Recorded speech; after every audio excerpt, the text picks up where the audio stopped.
So session 3 of 3 Sunday mornings, Gauntlet League Wrestling on the road because they're doing renovations to the Gauntlet Athletic Center in Gauntlet City. They're going to hold a whole new season. This is sort of a prelim to that. And it is super exciting. I've got my Bray Wyatt shirt on. Because it was $5 on Amazon, because apparently Bray Wyatt merchandise doesn't sell so well. So I've got that. I've got a lot of coffee. I'll get more later, assuming Cher doesn't drink it all. And we are going to get rolling with this. We've got some feuds. We've got some excitement. There were some big changes last time. Mr. Style was irritated enough with the lack of change and his treatment at the hands of the other luchadors that he's decided to return to Latin America. So we are taking up tonight with this. We are going to start out with the overmove. Essentially, when cast members, wrestlers, end a session at 4 heat, and usually that's only one person, then they get to roll this overmove at the start of the next session, and it's based on look. And last time we had 2 wrestlers hit 4 at the end of the same match. So both of them are going to take that move. And you will find that move under basic moves. And it's the bottom of that first column. So Patrick, I'm going to start with you. You have 4 audience. So you're going to start with 2 momentum for the session. And you get to roll your look.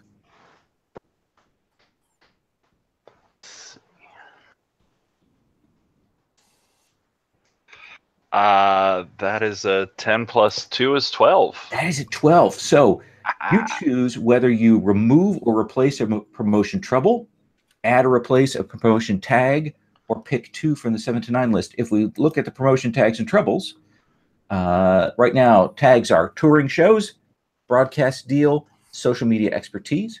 The troubles are dominating GM, hostile silent partner, and dissension in the ranks. We saw some of that last episode. Some examples there. There's a promotion tags and troubles tab. I'll screen share for folks at home.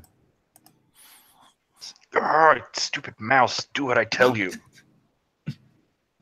Because you have a cat behind you. Remove or replace a trouble. Add or replace a tag. Gotcha. You are going to permanently change Gauntlet League Wrestling.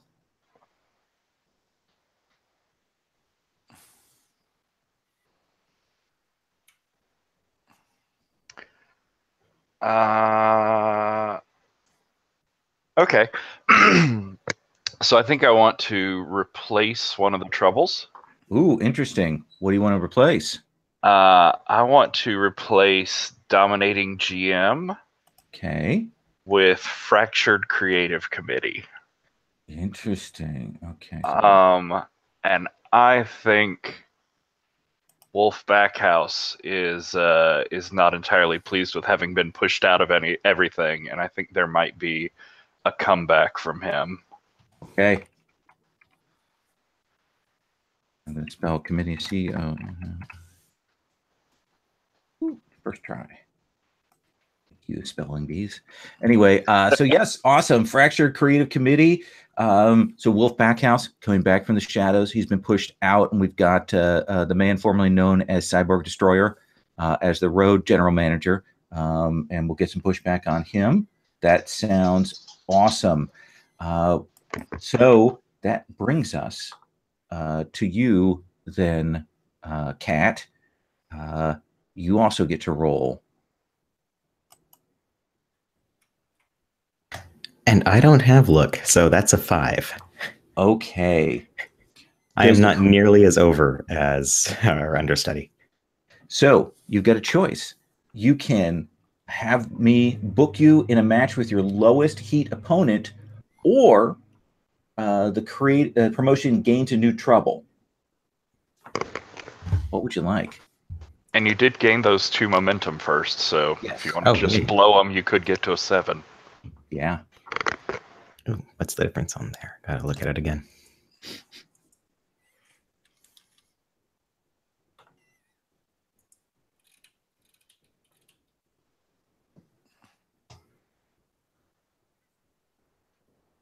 So many choices. Mm-hmm. And given that I'm not in the next series, if I mess up your precious promotion, then it doesn't affect me at all. So Exactly. Oh, it's tamper-proof. yeah.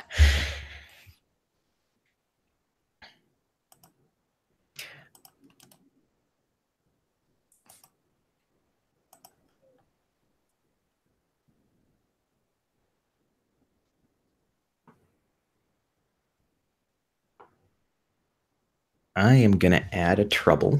Yes. And I'm going to pick In Debt. I'm not sure how we got that, but it happened somehow. Okay. So, you get to deal with that now.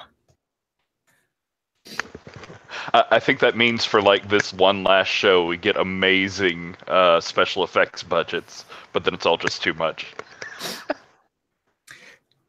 Yeah, so I think then that makes sense that we cut in back to our promotion coming to you from Garden City, Kansas, one of the stockyard capitals of Kansas, with an appropriate smell of that.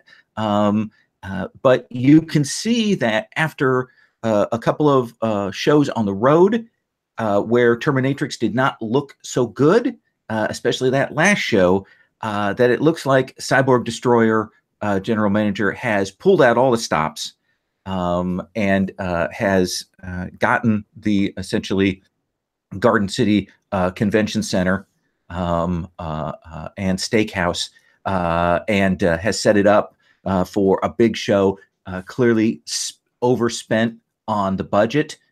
So just imagine that you have a lot of pyro and whatever you want at your disposal for the show today. He's done a lot of local spots. He might have done some regional Midwestern spots as well on television. So imagine that these spots, these commercials are showcases for your individual talents. So let's start then with Mr. Fahrenheit. What does your commercial that they show on local TV look like? So the commercial would be kind of interspersed with a lot of cuts of just like what we've established his like stock thing. It's kind of with the lights and the dancing and everything. Cutting in things, again, it's not wrestling oriented. It's very gimmicky. It's the stuff with Kat. It's the motioning for her to lay down. It's her stepping out of the ring when he commanded her to. And then, the big King of the Hill win with like all kinds of fanfare, like it really, really meant something with some momentous achievement. Perfect. I love it. Jack Ripper Jones, were you off the roster with an injury, or you just didn't make it to the show? Yeah, I had like a personal issues. Like nobody in backstage just didn't show up like for the show. Like nobody kind of backstage kind of knows why. And then he's kind of like back in like in a the backstage. There's some rumors going around backstage. That, is he going to be dropped and stuff? Because he skipped out. Not good. Yeah. So Ripper, what is your 30-second local commercial spot look like? I imagine like that because the last match that he was in like descended into like almost like comedic kind of food fight that's going on, and there's kind of like there's sort of cuts of that of him like sort of smearing hot dogs like in his opponent's face and stuff, and it's cut with him like trying to be really like tough and like mean at like this kind of food truck. And he's kind of like, and all the kids are kind of like laughing at him, and he's like, and he's sort of smashing like the hot dogs on the floor, and sort of then storms off. Like, perfect. Understudy, what does your local spot look like? So I think it's the sort of Cyborg Destroyer dystopian future storm clouds and cityscape sort of thing, and then out of the dark mist there's like the eye laser pointer, And then as it's emerging forward, there's all the other laser pointers that start up, but they're in an odd configuration this time, and it may take a minute to figure out that he is like riding on a cow at the front of like a whole small herd of cows, and they all have like laser pointers on their little tiny horns that are just going off in random directions, and it's very sort of stately as he comes forward with his sparking electrodes, and they're like random wires and shit strewn over the cows, until someone at the back sort of slaps one of them to make it look more actiony, and then there's a whole bunch of cows moving, and understudy like very precariously managing to stay on one until they like cut the shot, and you're not really sure what happened quite after that, but I'm sure he's fine. Really hot chiptune version of the Carmina Burana playing in the background there as that Love goes it. through. That sounds good. A doppelganger. What does your 30-second spot look like?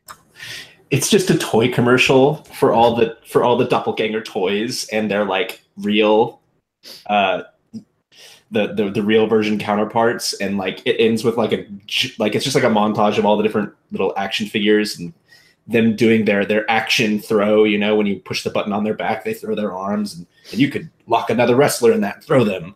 And then like it just has all the doppelgangers and then all of the normal people in like the last second, and it's like buy your Gauntlet League wrestling toys at all of our events.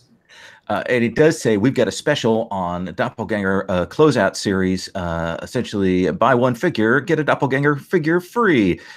And then it has a disclaimer that you don't necessarily get the Doppelganger of the actual figure that you bought. So they have a whole little thing there. And which brings us to another person who's over, Kat, the Ken, and Causey. Kat, what does your 30-second spot look like? Kat's 30-second spot is sort of a highlight reel of the last session to an extent. I mean, like her throwing Kraken over the ropes to get him out of the King of the Hill, because, yeah, that was a moment of technical prowess, and defeating the Terminatrix, who's currently got the belt and that kind of stuff. And finishing with her kind of looking at... I've suddenly forgotten your name. How did I do that? Or Mr. Fahrenheit. Mr. Fahrenheit. Oh my goodness, that is an easy name to remember too. How did I lose it? And then vaulting herself over the ropes and leaving that question mark there, I suppose. Interesting. So we take the show down. We get to the Garden City Convention Center and a steakhouse, and they've got a special. The crowd, it is packed. They've done all of these local spots. They've given out, if you go, you actually get a coupon for the restaurant. So that is pulled in everybody from the greater Kansas area here. And so I want to see if there's anybody who wants to do, I know Patrick had asked about doing a backstage thing before we actually get to the matches. And I want to see if anybody else has any bits you want to do before we actually get to that. Patrick, when we come in with the understudy, what is the scene that we see here? So I think it's like in his sort of dressing room setup that we've seen before with different masks and outfit bits and whatever.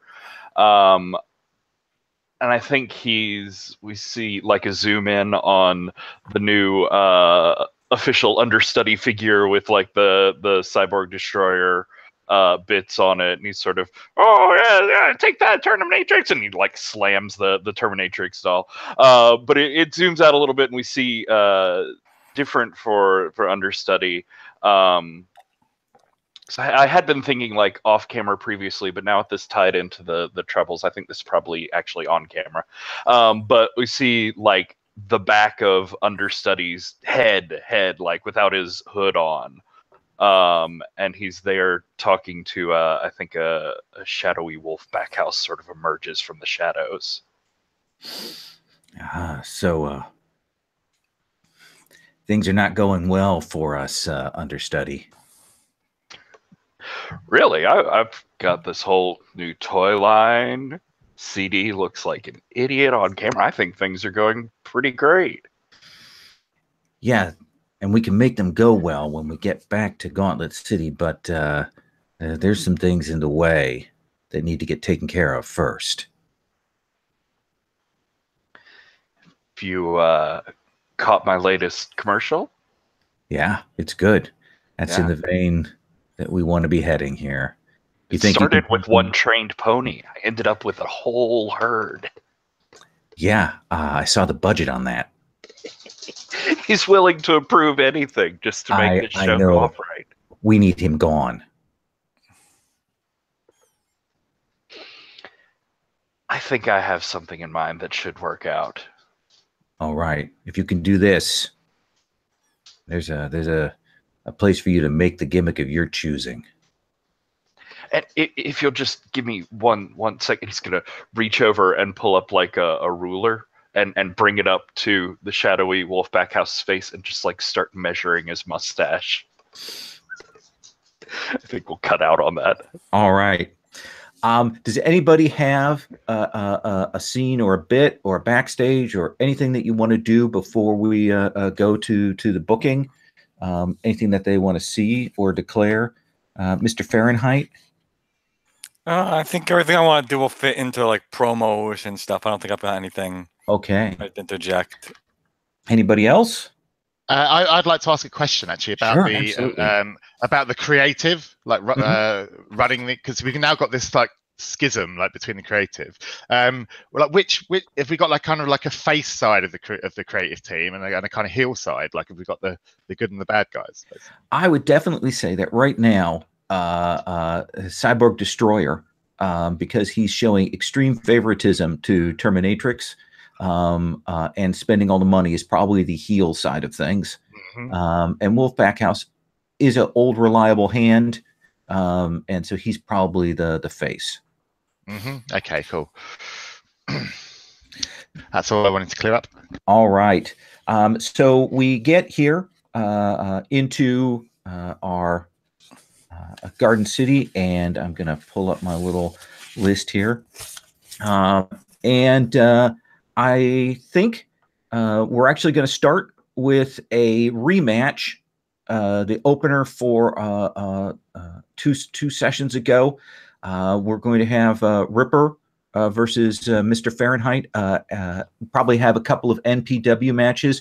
Right now, there's a lot of upset because Capitan X, who was one of the big luchas in the promotion, he got his mask taken off last time. And so he is out until they get a new storyline to bring him back. So there's probably a couple of different lucha matches that open things up, which may or may not be popular in Kansas, because it's Kansas.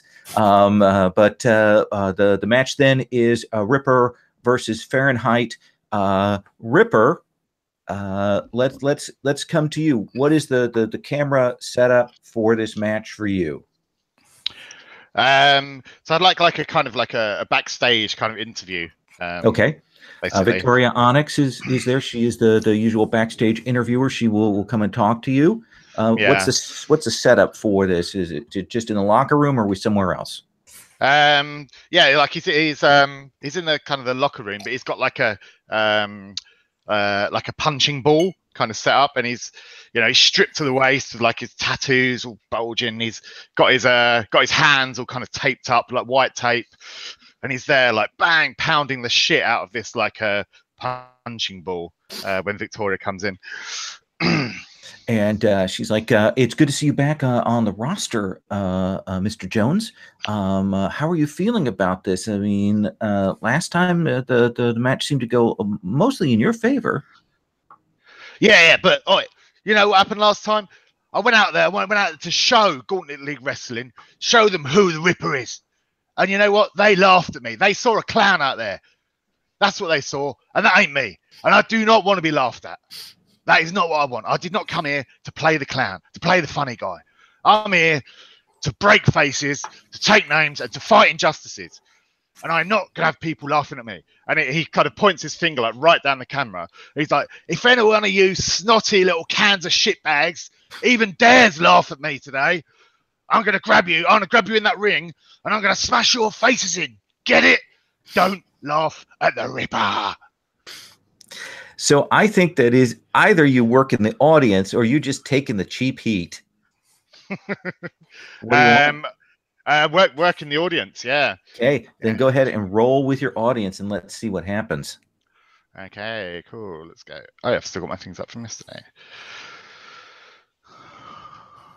Ooh. That's not bad. That's okay. That's a 9. Oh, where is my audience? Let's have a look. I think it's 2. Is it? Yeah, cool. That's an 11. So that's an 11. Yeah. Yeah, they dig it. They dig it. It's a well produced promo. You know, they've got the After Effects package going, and they're loving it. So you get 2 additional momentum there, and we're gonna cut from there over to Mr. Fahrenheit. Mr. Fahrenheit, before we even get onto the match, what's your promo package here? So he's in kind of the traditional setting we've seen, where it's the room with the kind of lava lamp colors going, and the music playing in the background, that cheesy 70s instrumental music. Ooh, intense, Daddy. But there's no need to get uptight, because when Garden City, Kansas meets Mr. Fahrenheit, it is a garden of, earthly delight. And I see a lot of hatred, baby. But Mr. Kister got nothing but love for you all. And there was a lot of talk last week, Daddy. Has there been consternation? Has there been disruption? Has there been upheaval in the house of the hypersonic handsome devil? And we think we put those questions to rest, because the spaceman lover has an army of his pretty kitties behind him, including his #1 fine feline. And that is a lesson the Ripper better know, baby. Because he tried to make a fool out of the spaceman. And I've been talking to my friend, the dirtiest dude in the game. And we came up with a game plan for a man who wants to fight dirty. Oh, woo! Don't stop me now, baby. So it sounds like you're calling out Ripper there for a promo. Let's have you roll look. All right. Once again. Where's that koala thing? There we go. Let's see. Can I actually do the dice right today? Shift. Roll selected. Oh, that's not good. That is a 3, 4, 5. I have 2 momentum. I'm going to make that a 7. Okay, that's probably a good call.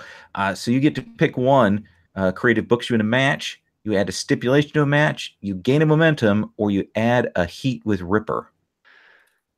What's my heat with Ripper at right now? I'm going to add a heat with Ripper. That makes sense. So we cut from that. Who wants to do? Yeah. I declare at this point that you got to go through me. So Cat has to face Ripper or be added to the match somehow. Oh, interesting. So is it your choice or is it Creative's choice on that? It says I must declare that they face me first or that I get added. And what do you want to do?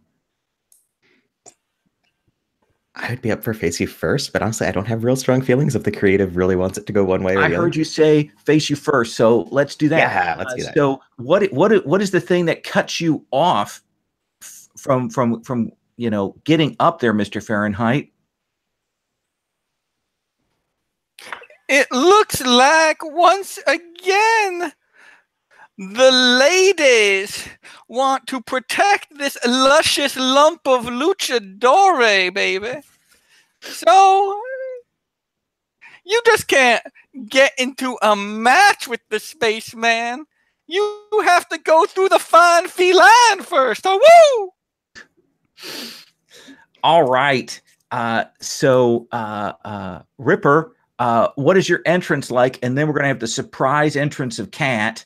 Tell me what that looks like, sir. It's like no nonsense whatsoever. Like his music starts and he just like barrels, like zooming down like the ramp, slides straight under the bottom rope into the ring. Rips off his shirt, just like, and he's ready. And he's just like, and he turns around and he's just gazing like up, like to where Mr. Fahrenheit's coming. And he's like, come on, come on, come on, like totally pumped up. And that's when Kat's music hits. And Kat, what is your music again? It's sort of not quite glitch hop, but sort of intense, lots of bass. It starts like at the bass drop, and it's normally kind of a strut theme, but they went all out this time. There's like gouts of green flame on the sides and everything. It's super awesome. They are definitely spending too much on an early entrance. Oh yeah, and it got the smoke, so there's probably lasers doing the the cut pattern in the air there. So you come down, Ripper. What's your reaction when you see it's not Mr. Fahrenheit? Like he's like looking around at the crowd, like what's going on? What's going on here? What? Like, who's this? And then he's like, whatever, I'll take anybody on. The Ripper ain't scared of nobody. All right, and Kat, you can get up into the ring. So David or Patrick, which one of you wants to be the announcer for commentator for this match? Strong feelings? David, I'm going to make you do it. You weren't here last time, so I'm going to put you on the spot right away on this. So commentate whenever you want to. Don't forget you can put a wrestler over, which means bumps them up a success level, and you can do that for each one once during the show. So Kat, you get up into the ring. Ripper's up there. You have control of the match because you're over. They're excited to see you come out early. They were already looking forward to seeing you, and this means they might get a couple matches in. So they are super stoked. Tell me what that looks like. How do you go in at Ripper first? I think as Kat, climbed into the ring and says, like, so did you forget about Fort Wayne when you stole that match from me? Oh yes. Oh. And for a pause, like she's gonna wait for a response and then just go at him. So are you stopping to cut a promo? Are you gonna cut a promo on Ripper? Yeah, actually, let's cut a promo because I don't have looks, so this is gonna fail so hard. Yeah, you gotta grab the mic. Yeah, I've got a mic. Yeah, and like the referee's like having to hold Ripper back. He's like, just trying to get at you, and the referee's like, no. All right, no, you gotta let me finish at least one thing. Come on. Oh. All right, Kat, let's see it.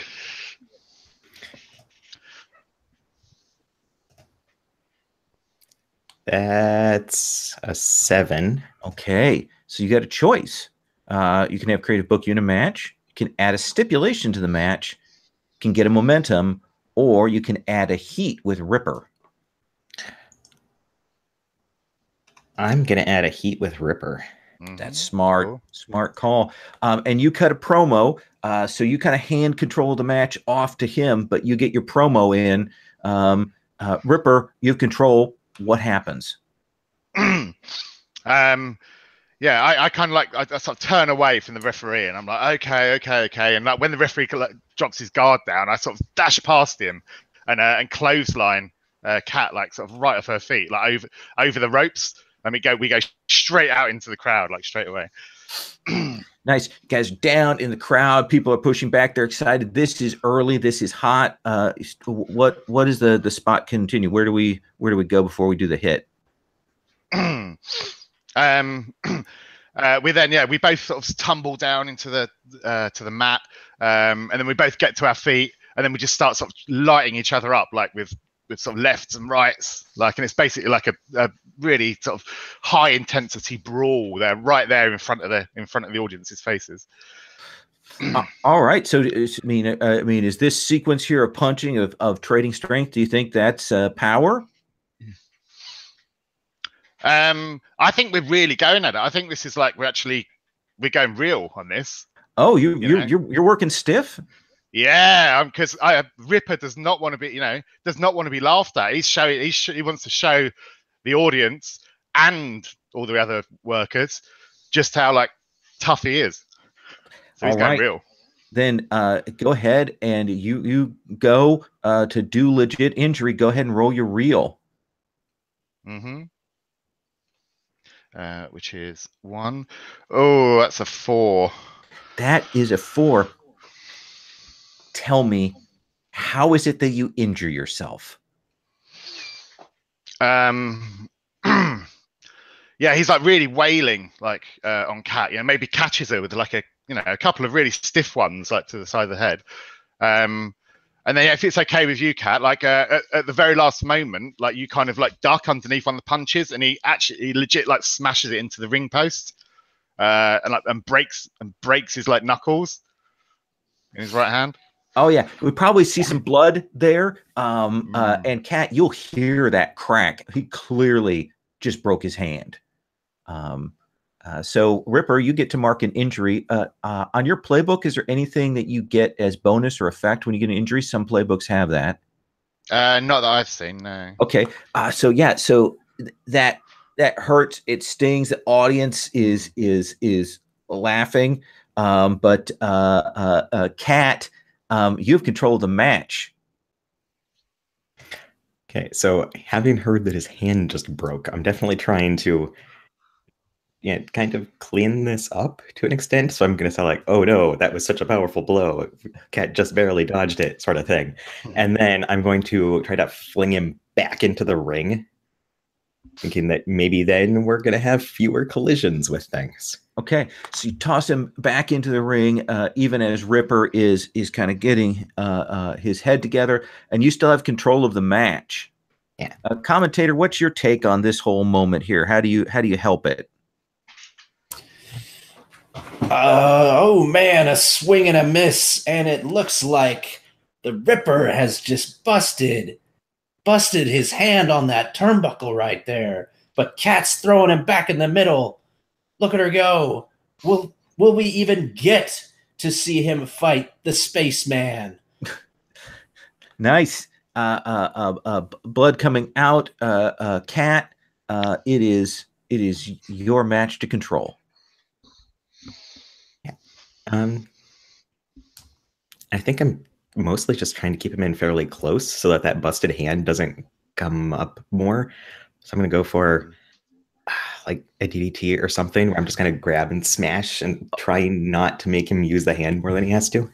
Perfect. You're favoring the other arm. You're working the leg. That sounds great. So that does sound like work at this point, right? Yes. Okay. I am all about work.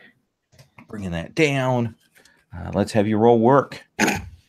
Well, it's an 8, so that works. That is better than a botch. You can give him control and get a momentum, or you can keep control and go into the next sequence. I'm going to give him control and gain momentum. Okay. So Ripper, you take that hit and get an opening. Your hand is still killing you. What do you do? Yeah, I've realised that I've really fucked my hand up here. So I'm keeping it, trying to keep it kind of out of the way. So I'm naturally handed, so I'm to use my left hand. So I grab sort of Cat, I whip her into the corner turnbuckle, and do that like about kind of 3 times, like bang into one turnbuckle and then grab her and into the other one, and then do a thing where I kind of run at her and like jump up onto the ropes, and I lift up like the right hand, like, and the crowd are like, yeah, like I'm gonna punch her in the face, and I'm like, no, the other, and I do the other one, and the crowd like, yeah, like even louder, and then I start pummeling her with the left hand. So does it seem like power, or are you still working? Yeah, no, this is power. I'm not going stiff here because I'm Okay. like, I can't fuck up both my hands. Okay, Yeah. I'm gonna mute this.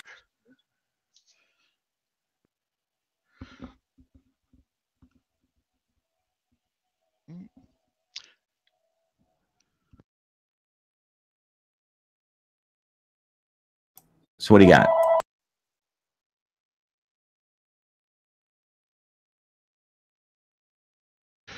Whew, that's 10 minus 2, so that's an 8. I'm going to use 2 momentum to push that up to a 10. Okay. Do you want 2 momentum or heat? Ooh. I'm going to get heat, and that'll put me up to 4 heat with Cat. At the end. So you get an audience at the end. Yeah. Okay, cool. So yeah, so I get with the left hand, and I'm like 1, 2, 3, you know, and then pause like right before the 10, and I hold it up there like bang, and then sort of jump off her, and she sort of stumbles into the ring, collapses kind of face first in the middle of the ring. Perfect. And you've still got control of the match after you do that hit. Bring that down. What do you want to do? I'm going to go for like the easy, go for the cover, and she kicks out kind of at 2. Do 2 count pops and then out. Yeah, 2 count pop out. Then yeah, I'm going to start. I'm going to show the crowd like a side that they haven't seen before. I'm going to show them like the technical aspects of the Rippers game here. So I'm going to start sort of line her up into like a big brain buster suplex, like kind of to put her up. Yeah, that's what is it when you do like a technical move? That is work. So essentially get that set, go and do that. You guys are both actually pretty good at this, I think. I'm a 0. So you're not as good as I thought you were. Yeah. There we go. Oh, it's a 4. I'll put you over. I'll put you over. Okay. To tell me what that, how do you describe it to make the audience buy into this?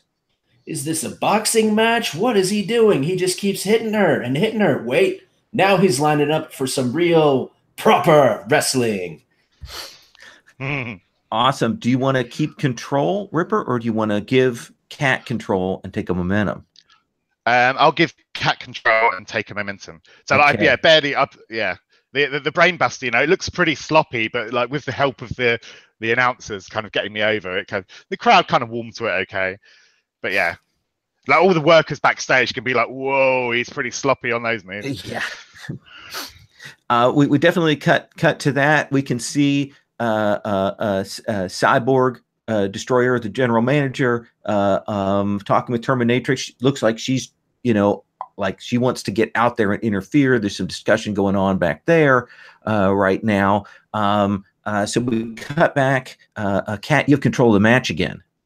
That's how they do it in jolly old England. A little sloppy, but it still happened.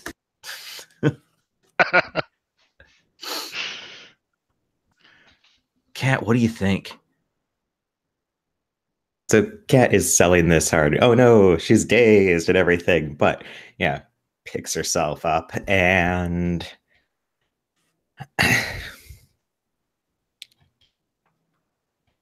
scanning over this list of moves. You're also a heel. I am a heel. I think I'm going to make a show of like grabbing him and kind of smashing him into the turnbuckle, making sure that I hit his injured hand, at least so it looks like that. I'm trying not to make it worse, but I'm trying to make it also look like, oh no, I'm hurting him more than I ought to, sort of thing. Oh, so are you doing your heel move? Yeah, I'm going to use something underhanded. Sure, that sounds awesome. Okay, you spend 2 momentum, and you have a choice. This isn't even a rolled move. You get 1 heat with him. You can leave him lying helplessly on the floor. You can get out of this match, or you can just win the match now and override my booking.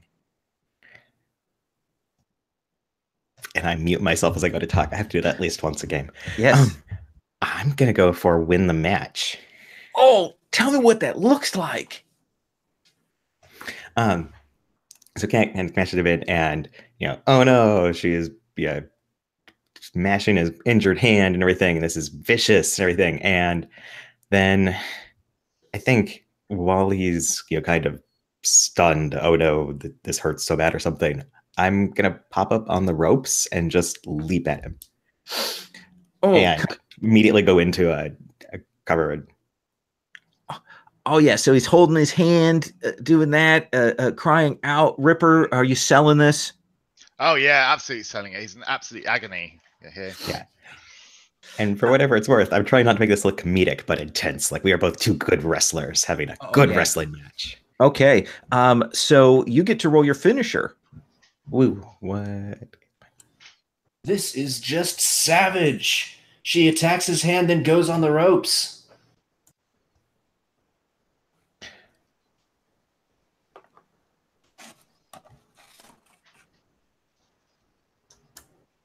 It looks like she's got this one in the bag. Yeah, so that's a 9. And I'm going to leave it that way because I'm going to let them get some licks in first and we each gain 1 momentum. Nice. So you do win. I'm going to intrude here as the creative here.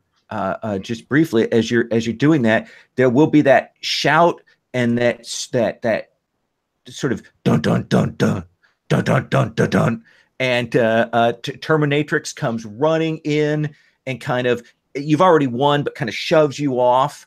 She's playing the face card for all it's worth. She grabs the mic and she goes, "You're nothing. You're nothing. You're nothing. I tell you what, I will put this belt up. I will put this belt up. But if I win, you're gone. Are you willing to take those odds, Cat?" Of course I am. You don't scare me. Oh, hot. So the audience will go nuts, and you can see the future booking for this, and definitely they are excited about that as the audience kind of shouts. There's a brief promo for the merch. Be sure to get your doppelganger merch now 3 for 1 out in the front lobby there. And we'll cut away from that. Is it okay for you two? Are you good with that? Yeah, last thing we see is like sort of Ripper like shouting down into the camera like, "I'll get you, Cat. I will get you. I will get my revenge." And I think as Terminatrix is doing this, I want to go for the really cheap heat and go like, yeah, so what do you think, Kansas? You want to see me destroy the Terminatrix? Oh, nice. Yeah, you can take it. You call Kansas out, and they will give you the big red state cheer. So you will do that. They throw their MAGA hats in the air, and you will get +1 momentum. So you are in good shape. I'm going to cut to a backstage thing with Doppelganger and general manager, the man formerly known as Cyborg Destroyer. We're just going to call him CD for the rest of the thing, so I don't have to keep saying that long phrase.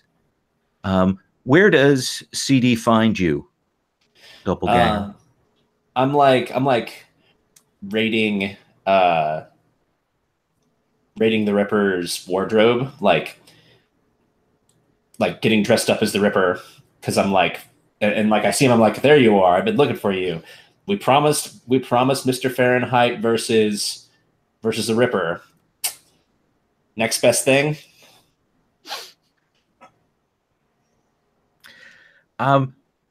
So Doppelganger,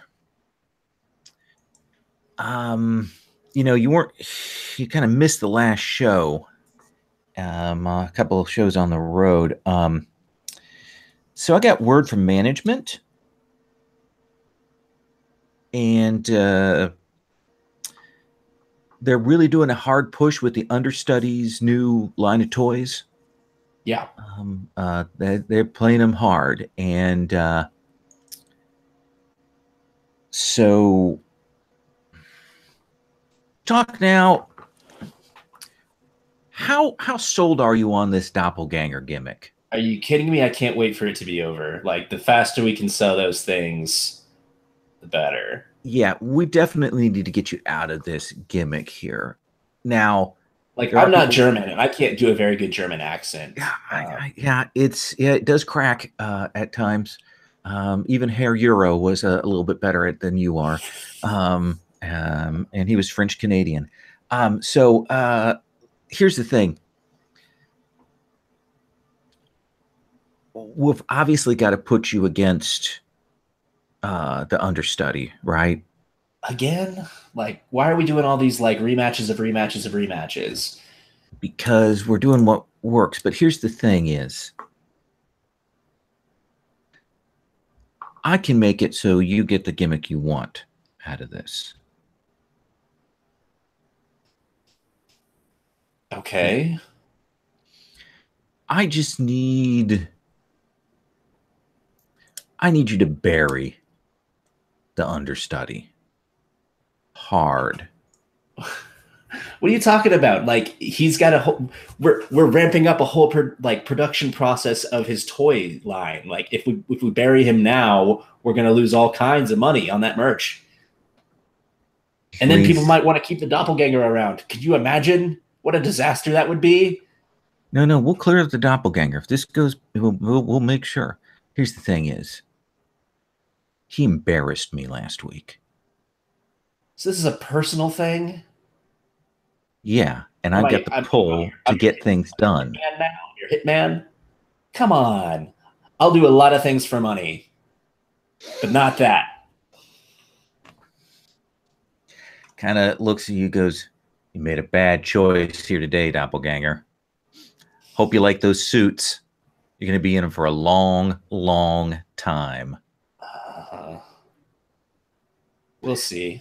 And he'll turn and walk away from you at that point. Washed old wrestler.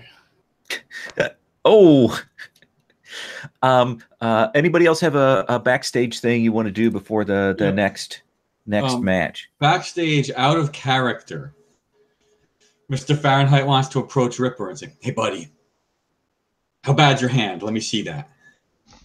Oh, and he kind of gets it out, and it's fucked. Probably two of the fingers are broken, and it's a complete mess. Okay, yeah. Trust me. Don't see the doctor just yet. That sub pig T-shirt, that was a botched ladder spot. I made $1 million off that thing. We're gonna use this injury. I got an idea. Just go with it.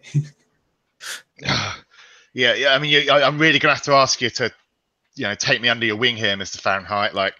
I can't use this hand at all, Yeah, and you won't be able to for a long time when I'm done with you, but we will make money. Trust me, they like it when it looks good.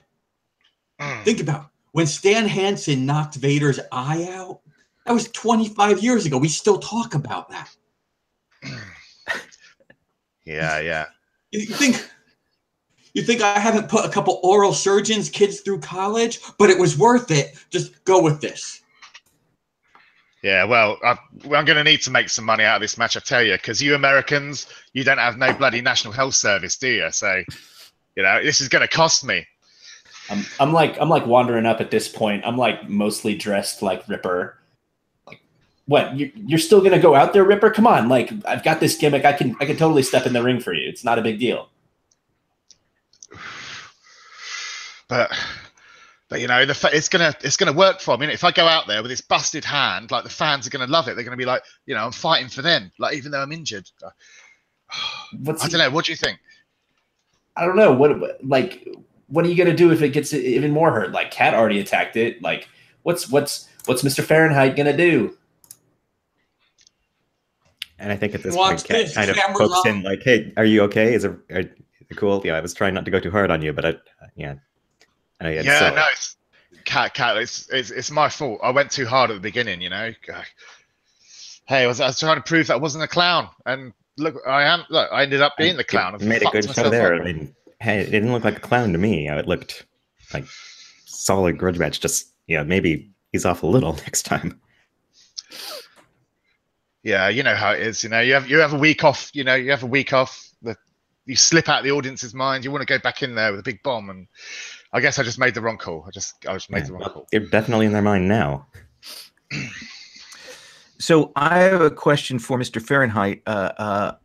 What is your solution to the hand problem? Because I want to do now a backstage vignette where Mr. Fahrenheit, now in character, is strolling through the back, and he's got a ridiculously oversized little red book. And the camera can see him putting another check in Cat's column, like over his shoulder. And he's kind of strolling through the back, and he comes across Ripper. And Ripper's, all like really playing up the injury. He's selling. He's all discombobulated. Hey, Daddy-O! You couldn't even be a lady, but you thought you could take on Mr. Fahrenheit? Yeah, well, I've still got one good hand that I can clobber you with. You got one good hand, huh? You got one good hand! He takes the book and just starts smashing the bad hand with it. Oh yeah, and Ripper's like selling it. He's rolling around on the floor like, ah! You tried to humiliate me.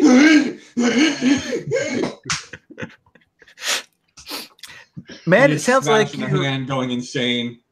And then when he's done, he kind of picks it up and unwraps the tape that was on it and shows the kind of bent fingers and holds it up in front of the camera. This is what happens! I mean, you don't have the aptitude to step into the ring with the dude. And he drops the hand and walks away. Let's have you work the audience, sir. All right. There's that. Let's see how well it hits.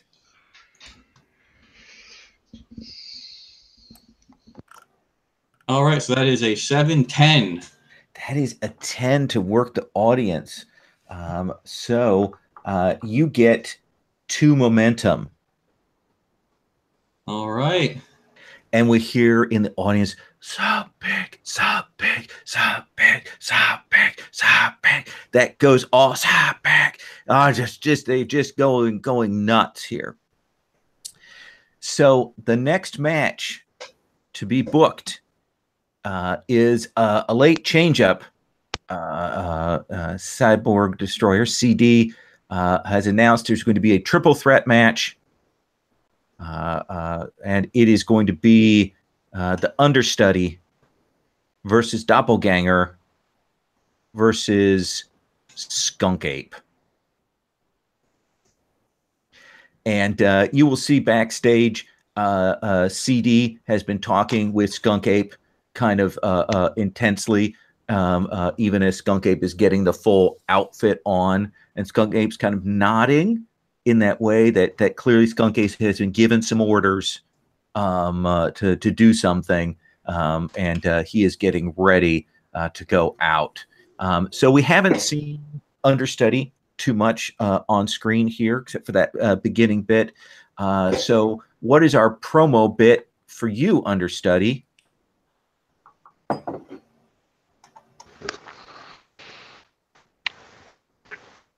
So, okay.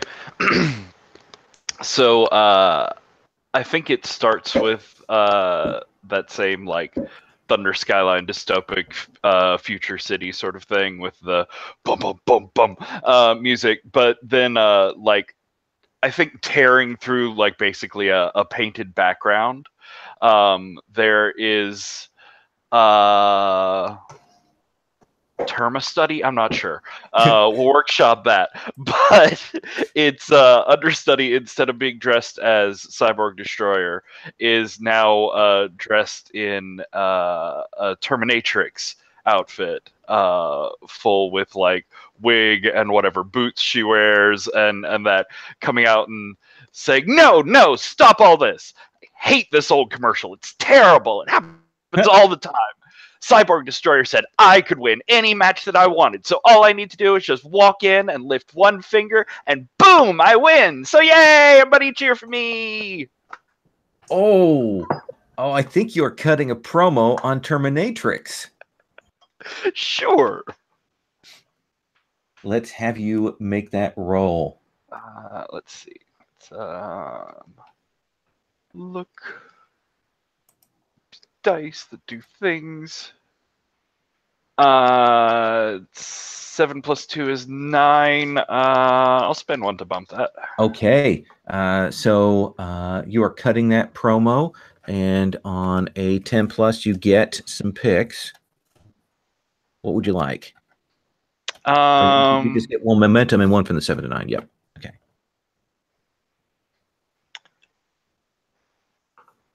I'll gain heat with Terminatrix. Okay.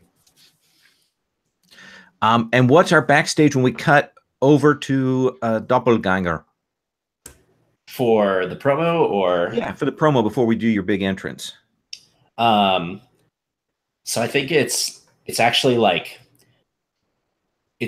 Skunk Ape, clearly like wandering through like some artificial vegetation, and the camera keeps like panning like across and like all around him, like there's something out there, and then you hear this, "Watch out behind you. You don't know who might be lurking in the shadows." And then like it's like in a shadowy corner, there's like a much smaller but more muscular German looking guy with blonde hair but wearing the Skunk Ape regalia. Almost like maybe you skinned the Skunk Ape kind of thing. Yeah. All right. It sounds to me like you're actually cutting a promo on Skunk Ape. Are you a face or a heel? I've forgotten. I think I'm a heel. Okay. You started at 1 with Skunk Ape, and you can cut this promo. All right. So I got 6 on the dice plus something. Plus your look. Plus look, which might be 0.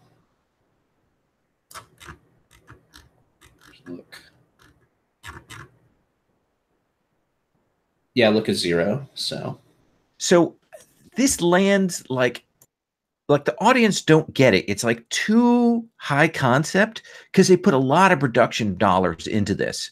You know, they filmed it off. They did a little sound stage. They've done some, CGI in there, but not good CGI, like Chinese television CGI. And it's not good. And it lands flat. And you're gonna not come out essentially in control of this match because the audience doesn't know what to make of it, especially because they didn't cut to a Skunk Ape promo like in a completely different place, and they haven't even thought about how that looks. And the Skunk Ape promo is just essentially Skunk Ape running around shouting at the camera, and the sound of the cracking of the whip, and we see the PbtA trying to take control back of Skunk Ape, even though Skunk Ape has broken free, and until a long bit there. So we will cut to entrances. We probably hear the whip cracking, and Skunk Ape comes running down. You know, he's a massive figure. Matt, describe again the Skunk Ape for those at home who may not have seen the Skunk Ape on camera. The Skunk Ape is a legitimate near 7 feet tall, massive human being. You think of a Braun Strowman type, but he's also doing a Sasquatch gimmick. So he's he's got like shoulder fur and fur loincloth, fur boots. He acts like, he's some kind of subhuman animal that doesn't really understand the rules of wrestling. So the PbtA is almost like his trainer that instructs him to roll someone over when he tries to pin them when they're lying on their belly, for instance. And Skunk Ape gets in the ring and just looks confused. Doppelganger, what is your entrance music and what does it look like here? I think I'm steering into the skid here, and I have somebody who's dressed up like the PbtA, like driving me forward with a whip, and I'm like scrambling for the ring. So here, like another version of the Skunk Ape's theme tune as you rush up into there, and then understudy. What does your entrance look like? So I picked up a new move this time, and I'd like to go ahead and fire it off. Showstopper. Okay. Once per episode, you can appear in any segment in Ring or Out and turn it into something about you, which is already sort of about me, but now it's all about me. When you make your appearance, declare your agenda for the segment and continue on from there. If a player's wrestler tries to buck your plan, they break kayfabe. So general plan here is grand over-the-top entrance, walking in and bragging about being the awesome Terminatrix and being the winner for everything, pinning both of them down at the same time with a finger on either of their chests, and having the referee like count me down and be in the middle of announcing Terminatrix as the winner before he realizes that it's obviously understudy dressed up as Terminatrix, and saying, "Oh no, wait," and going, "I don't care what happens from there." Awesome. So you get +1 momentum as you do that, and backstage we'll see the Terminatrix and CD getting even more angry at this point.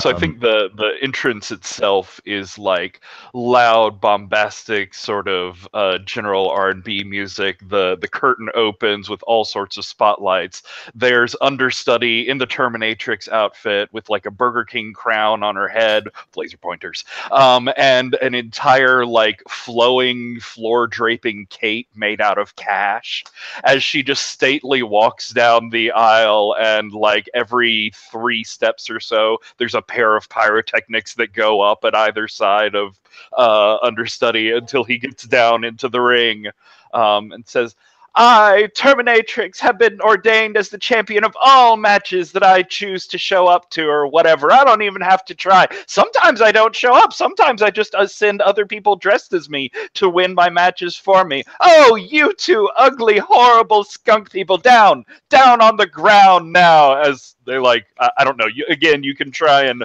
buck it by rolling break kayfabe, or you can go with it.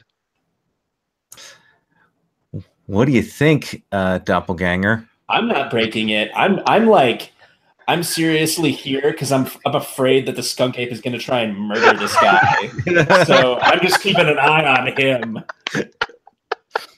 So you've got your momentum. Does this seem like you're working the audience now? You've kind of rolled it over there, understudy? Yeah. Let's have you roll look. All right.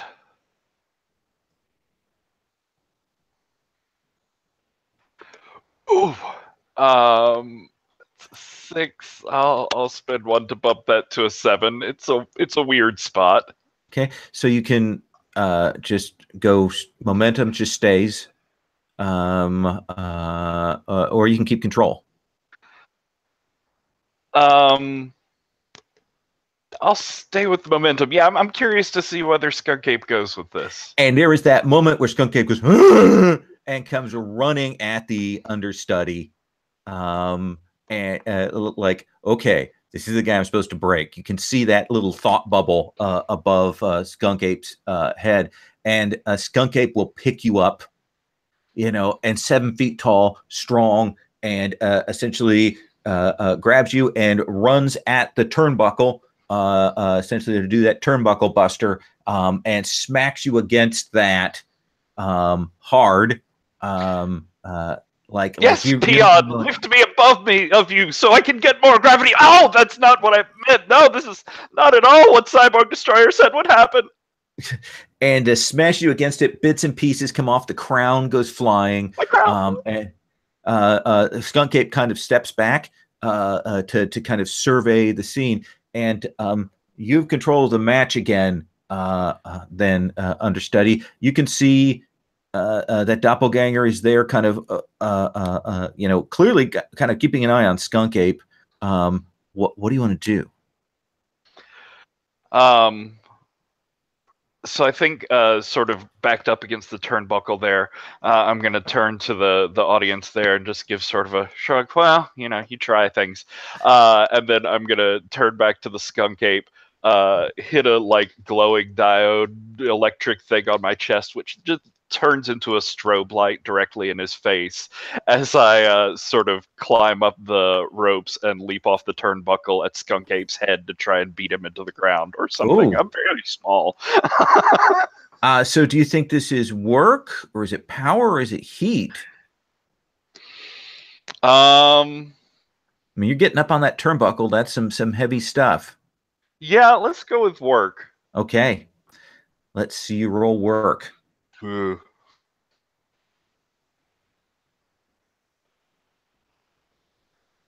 Hmm, 7 minus 1 is 6, plus 1 is 7. Okay. Spend momentum. Do you want to retain control, or do you want to give one of your opponents control and gain momentum? I think I'll give over to Doppelape. Doppelaper. So yeah, I think I land on Skunk Ape's shoulders, and I'm just like straddling his head and beating on him repeatedly, but I don't think it's having too much effect, except he can't quite see where he's going. So what do you do, Doppelganger? Yeah, I think I leap up and like kind of like straddle the skunk ape. So like I'm on his waist and understudy's on his head, and I'm like having this like manic chattering argument, you know, like there's no words, but it's like I'm arguing at his face, like I'm supposed to take that one. And then I whisper to understudy, I'm like, you got to be real careful here, okay? And like I like try and topple understudy off of the top of skunk ape, like while I like climb all up over skunk ape. Oh, that seems perfect. Does that seem like work? Like you're actually doing something that requires some coordination or heat? Yeah, I think it's work. Okay.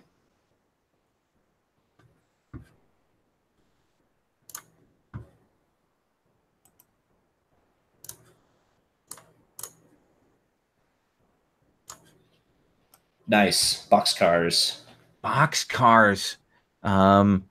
So you will definitively get that. What does that look like? Yeah, so I think like skunk ape is like trying to reach over his shoulder to grab hold of the understudy, and then I like climb up on him, and I'm like grabbing hold of like right here on him, and like shaking my little monkey fists at him, and he like bellows down at me, and I chitter back up at him, and then I like push the understudy off, and understudy does like some backward somersaults, and then like I like start to climb up over top of the skunk ape, and he's like grabbing as if he's trying to like grab me, but he's actually like helping me. Like that's what you don't realize is like it's helping me like do this really fast movement over and down his back, which looks really good. Perfect. Do you want 2 momentum, or do you want +1 heat with one of your opponents? I'll take +1 heat with the understudy, I think. Okay.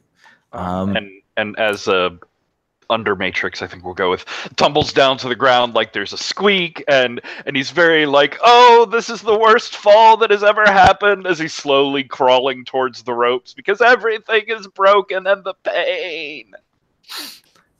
And you still have control of this match, Doppelganger. Yeah, and I come like scrambling down the back of skunk ape, and I'm across like on all fours, going across the ring, chasing after the tumbling under matrix, and I think I like just come up with a shoulder into his stomach, and I'm like driving him against the ropes, and I'm like still whispering things to him. I'm like, CD, put the skunk ape in here to try and kill you, all right?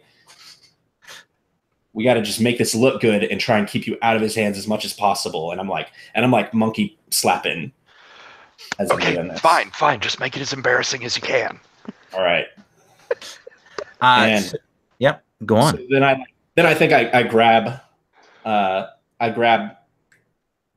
understudy, and I'm like facing him towards the skunk ape. Like I'm gonna let the skunk ape just like do whatever the skunk ape's gonna do. And no, not real wrestling. Yeah, and then right at the last minute, like I do like what do you call it? Like I grab hold of her waist and then like suplex her over my back so that I'm in front of the skunk ape. Okay.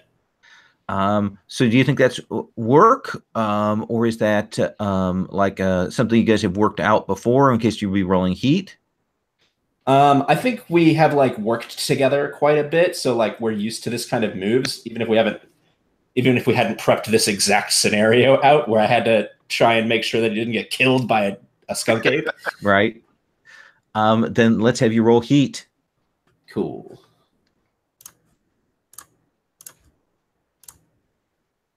$11.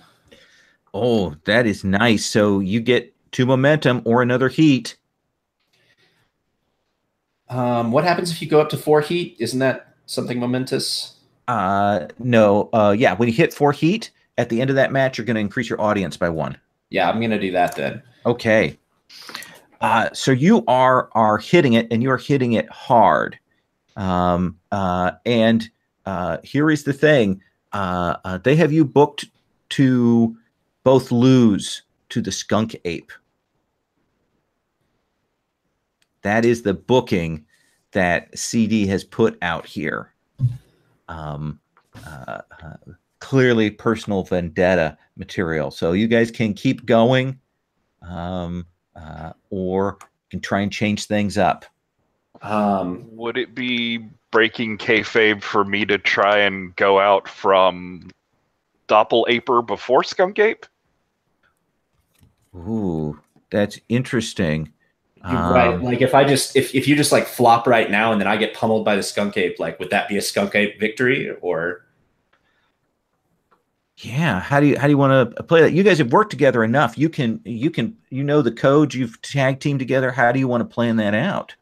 So I think maybe from this last toss off from him, like I go back and instead of hitting the mat, I go back and like hit the back of my head on the turnbuckle there and do a sort of dizzy concussion around and just tumble over the top rope and out of the ring. And then where is a doppelganger after that? I had just thrown her over my shoulder, her over my shoulder, and Skunk Ape was like fixing to do whatever he was gonna do to her, but instead he does it to me. So probably like I don't know. This might be his finisher. I don't know what his finisher is. I don't remember. Yeah, I think you are both working it well. So I don't think it's breaking kayfabe. It's definitely not what management wanted here.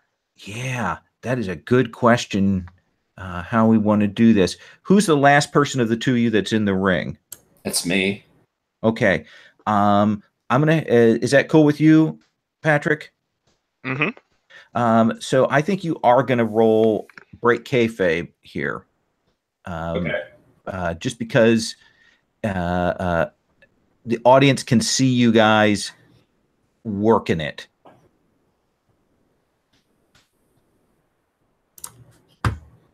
So roll with real. All right, I got an 8. Okay. So give me 2 momentum and pick one. Is that what I do, right? Yep. And I think it is that we get the mechanical thing that you definitely lose Cyborg Destroyer's support backstage.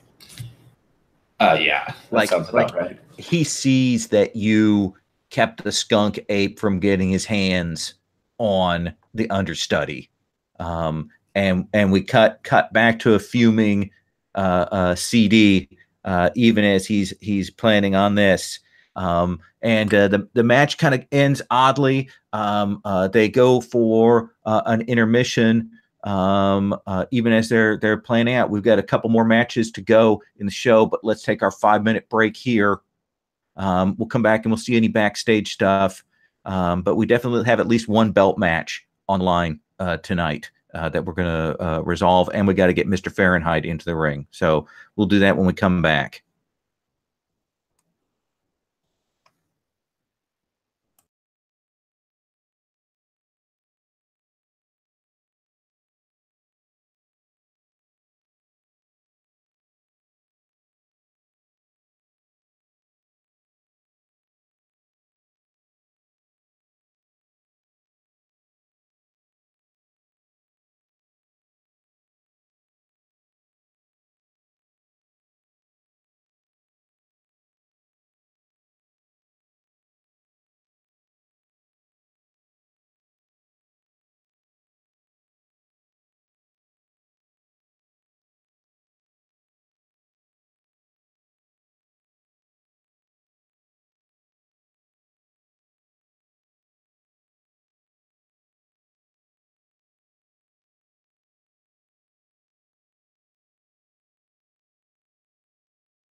Lowell, I have to change headsets, so I don't have the headset mute, so feel free to chide me for mute etiquette.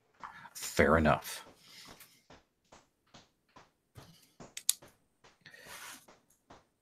Oh, booking this show is hard.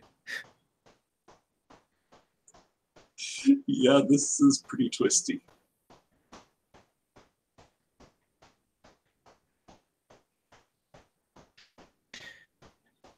Lowell, I realised that when a Ripper picked up that injury, there is actually Patrick pointed out there is actually like an injury condition.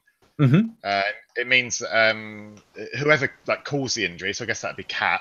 I can then interfere in any of their matches without Creative's approval or consent, and they then gain +1 momentum whenever I interfere. I mean, technically, you caused the injury, so you can interfere in your own matches. But I'm happy to have this be a continuing feud. Yeah, I like that. I like that. Mr. Fahrenheit, who is it that you want to fight? Well, based on what we've done, Yeah. we've achieved the objective of getting Kat into a title match, which was part of the whole thing that started last week, right? Was to avoid that women's division shakeup. That objective has been achieved. I think now we've teased the vengeance against Ripper. I think, as he has to be the backstage voice now, what I recommend is Ripper attacks me back. We have a match. We make a lot of hay out of his messed up hand. That's a gift. He can wait 2 hours to get to a doctor about that. We use that. So then let's cut to Mr. Fahrenheit. You speaking with CD backstage, and he's like, "So why all these people chanting Sub Pig? I don't understand." Yeah, you probably wouldn't, you Mark. Hey, man. Why are they chanting Sub Pig? Have you looked at the merchandise sales for this company recently? That Sub Pig shirt is evergreen. Well, we need to just get you out for an exhibition match. So let's get you set. We got a new guy who we haven't got much. Actually, you know what? I got a jobber here. I'm just going to throw the coach to you. Is that cool? Yeah, that sounds good. I trust you're not going to blow this. No. If everything goes fine and nobody interferes, we'll be all right. That's exactly what we don't want to happen. Or something. Mr. Fahrenheit, why don't you describe your promo against this jobber, the coach, and then we'll bring Ripper in. Does that seem like a fair way to do this? Is that cool with you, Ripper? All right. Yep, cool. So it seems that the Ripper could not clear the very low bar that one must to come into contention with the hypersonic handsome devil. But I'm all about spreading love, Garden City, and I will not disappoint you. So I will take on any comer. Please, please, please send someone out here so these people can have the delight of seeing Mr. Fahrenheit. Woo! Don't stop me now. And we probably cut to the coach. I mean, who looks like a high school track coach guy, kind of starting to come in. You are still cutting a promo on Ripper, so let's have you roll look, and then Ripper, you get to tell me how this match starts. Mm-hmm.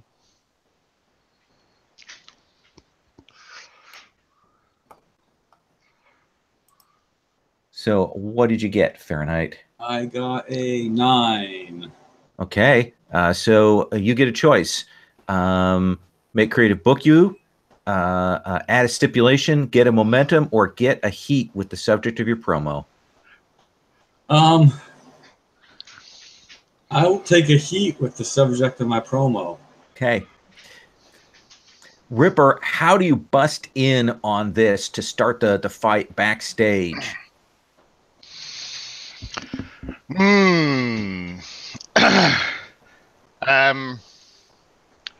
think it's like the we're not actually in the ring yet, no? No, you're actually backstage. We're starting this fight on camera backstage in the middle of Mr. Fahrenheit's promo. The coach, this jobber is coming in to, he's getting paid to do his match against him. He's not particularly excited about it because he knows that Mr. Fahrenheit used to be Sub Pig and he's afraid he's going to get his face busted open. So there's that. So what happens? I think we've got a shot of like Mr. Fahrenheit's like kind of he's just like leaving the locker room, like just trying past the locker room, and one of the locker doors like kind of bursts open, and like Ripper's inside, and he kind of like leaps out of the locker like on top of Mr. Fahrenheit, like right there in the locker room. Perfect. And the camera does that thing where it's all shaky cam for a minute while they're trying to adjust to this new change up there.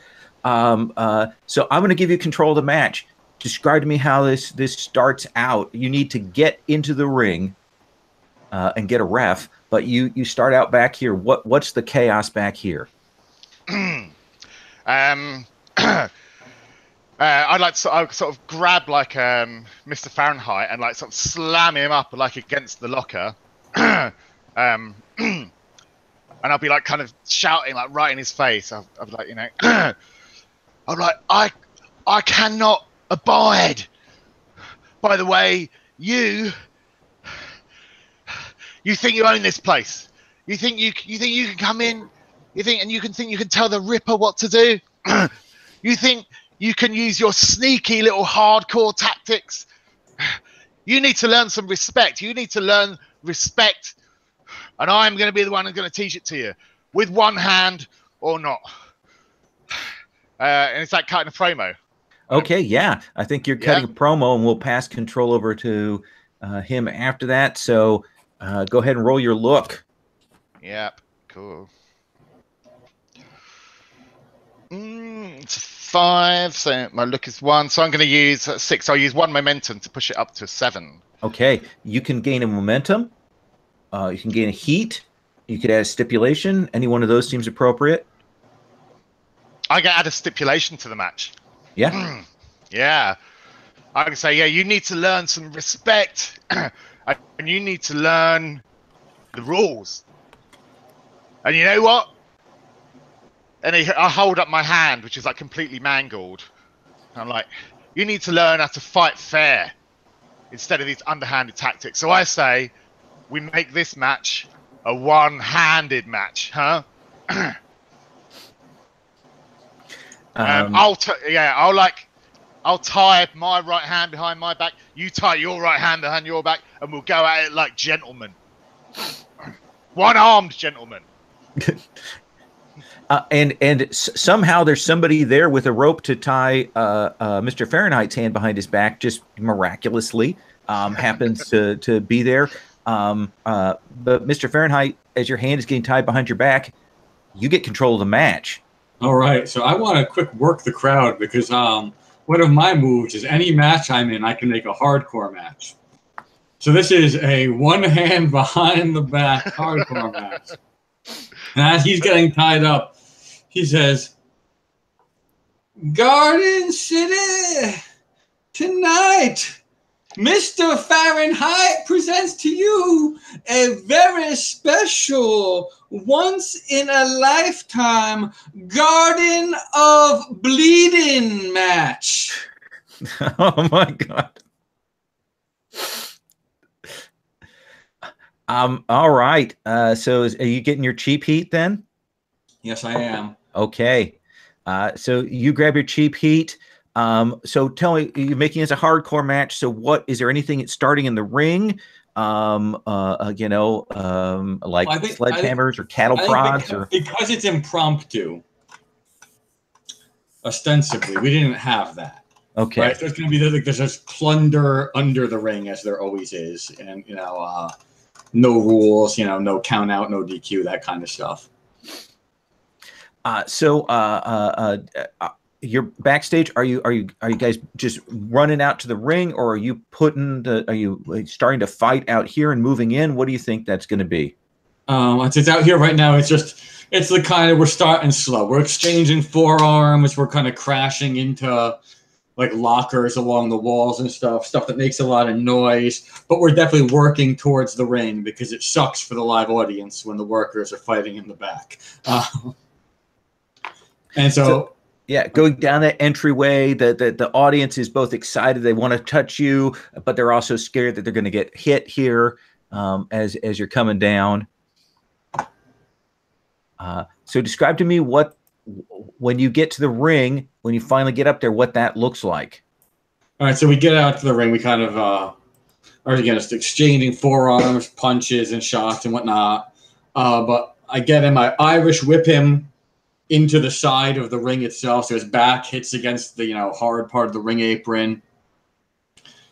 From there, clothesline that sends him kind of under the bottom rope, rolling into the ring.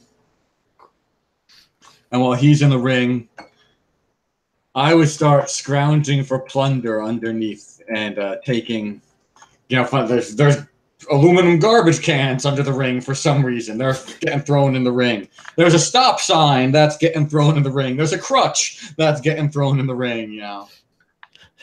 So all this gear gets tossed up in there, and you can pop up into the ring with this weaponry. So I'm going to hand control after you've set that stage. Ripper, a whole armament has been pulled up against you, chains and garbage cans and garbage can lids and chairs and all of that as Mr. Fahrenheit gets into the ring. What do you want to do, Ripper? So Ripper starts stalking around the ring and picking up an object. He picks up the stop sign, and he sort of holds it up to the crowd, and he's like, "You want to see me pummel Mr. Fahrenheit with this? You want to see that Garden City?" And I'm gonna get my cheap heat in.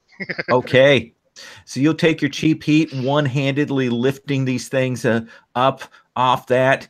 You will get that. As you do that cry, that gives you, Mr. Fahrenheit, your opening. You get control of the match. All right. So with control of the match, I think we're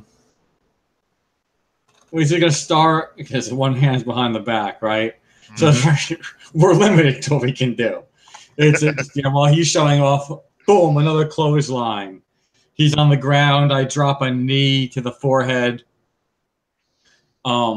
I'm kind of kneeling over him now, just kind of pummeling blows down, and I want to I want this to look good. Okay. So I want to work real stiff, and while I've got him down, I grab a folding chair that's in the ring and put his hand in it. As I've got it open, and I'm threatening to slam it shut. So, are you working real stiff? Oh yeah. I want this to look brutal. I warned him. This is not going to be easy. Then roll real. All right. Real is a mighty 0. Yeah, and Ripper's as you got his hand in this chair, Ripper's he's kind of begging with you, pleading with you, no. Okay, so that is a 3. So what happens to you? What is the thing that injures you? We'll say that because I'm trying to do this one-handed, it's difficult. And he moves in an unpredictable way, and my hand gets caught inadvertently in the chair. Okay. Slammed. and we hear it, and it goes. Now, I think as a hardcore wrestler, you have a slightly different thing for your injury, right? Yeah, for me, it is when I get injured. I think I get a heat. You get a heat with Yeah, with the character I was working with. So I'm already at 4 with Ripper. Okay. And it smashes Ripper. Mr. Fahrenheit catches his hand in that. And if anybody wants to grab commentator duties, feel free to grab that up, and catches that. And you hear that sound, and the audience that was already like horrified at the close-up shots of your mangled hand now hear that, and the camera's close in that. And you can tell that Mr. Fahrenheit has also significantly injured his hand, but you have control of the match now. Oh, folks, this match is getting brutal, and it seems like Mr. Fahrenheit really wanted to make this as fair as possible, and is going for a no-hands match. So yeah, I'll pick up Mr. Fahrenheit and like push him into the corner turnbuckle.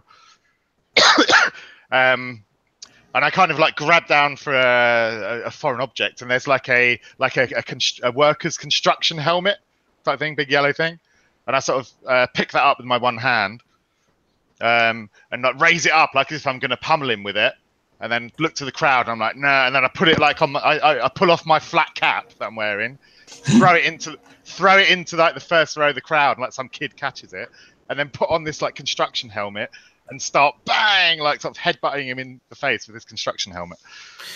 Oh, that's interesting. I think you're illustrating your gimmick here. We're going to go to the hat, got the construction things. Let's have you roll look. Yeah, cool. Remember, folks, even here at Gauntlet League Wrestling, safety first. Let's reroll that. That's +1. Ooh, that's a 6. Is a 6. Do you have momentum? Yeah, I'm going to spend one of my momentum to push it up to a 7. Okay. Yeah. When you do that, you get a choice. Do you want to keep control, or you want to get that momentum back and hand control off to Mr. Fahrenheit? I'll hand control back and take the momentum. We'll see if that was a bad choice now that Mr. Fahrenheit is injured. Mr. Fahrenheit, you have control. I do. I've got one hand and a ring full of plunder. So the first thing that I do is I grab a keyboard and just bash it over his head, and keys go flying everywhere because that's a spectacular spot. Flies everywhere. That's one for the videotapes. And he's going to continue working like that. I mean, this is Garvin. They've got one hand tied behind the back. They can't really do anything. So he's just going to keep picking up things. He picks up a keyboard, whacks him. Picks up a stop sign, whacks him. Picks up a frying pan, whacks him, and surprisingly, the frying pan crumples like it's made out of tin or something. And then grabs him, DDT onto the stuff, which the DDT would be hardcore violence. Okay. Then let's have you roll real.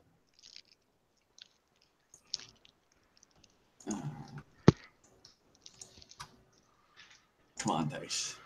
Boo. So that is at 4. Well, I've got a lot of momentum right now. I'm going to bump that to a 7. Okay. The crowd pops. Your opponent's going to get control, and someone gets injured. You gain 2 momentum, or you gain another heat. I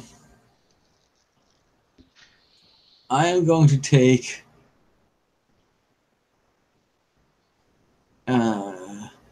now someone in the match gets injured. Yeah. Well, let's think. An injury. Both of you have a single injury already, so a second injury will take you out. Right? Who? Not me. Yeah, not you. So, do you want to take the injury, or do you think Ripper takes it? It's a spectacular finish. Will that take him out if that hits him? I don't want to do that. No, we're not there yet. Okay. Okay. So, oh, you're really soft. In that case, I'm going to get into +2 momentum. Okay. That will effectively spent 1 momentum. Just to do Ripper a should have 3 injuries. He's only been injured once. Oh, okay. I forgot. Then yeah. So you could hit Ripper again, Yeah. right? Yeah. Yeah, I've Okay. got 1 injury at the moment.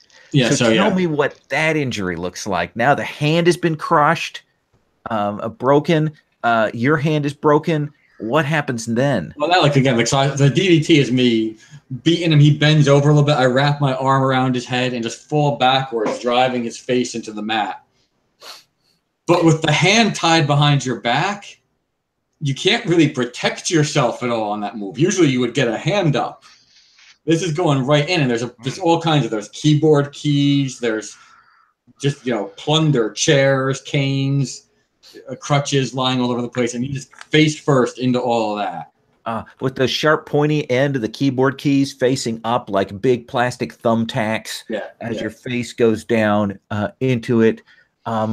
Ripper, A, what does that look like when you come up? And B, you have control of the match. It's basically DDT down into all this crap that's like on the floor. And there's maybe one of the keyboard keys like kind of it's kind of broken a bit, and the plastic kind of shears like kind of right up like his forehead.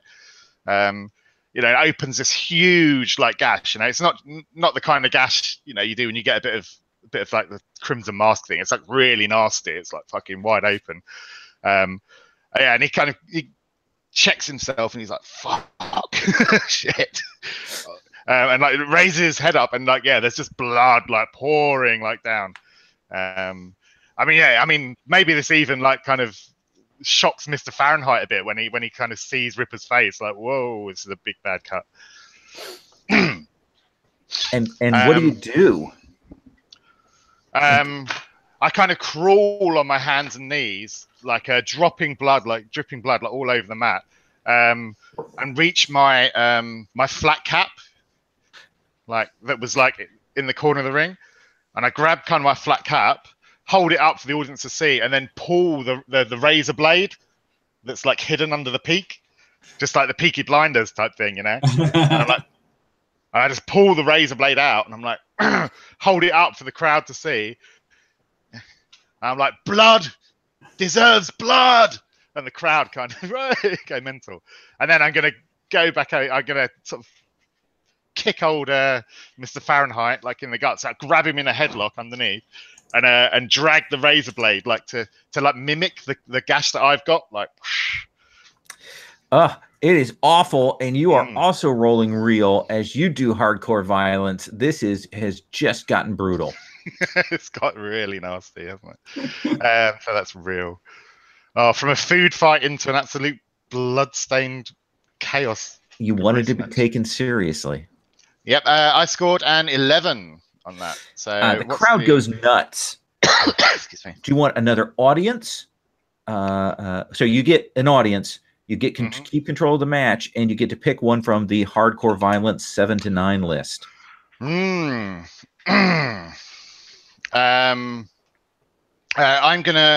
think I'm already at +4 with Mr. Fahrenheit, so you can't go any higher than that, can you? That is correct.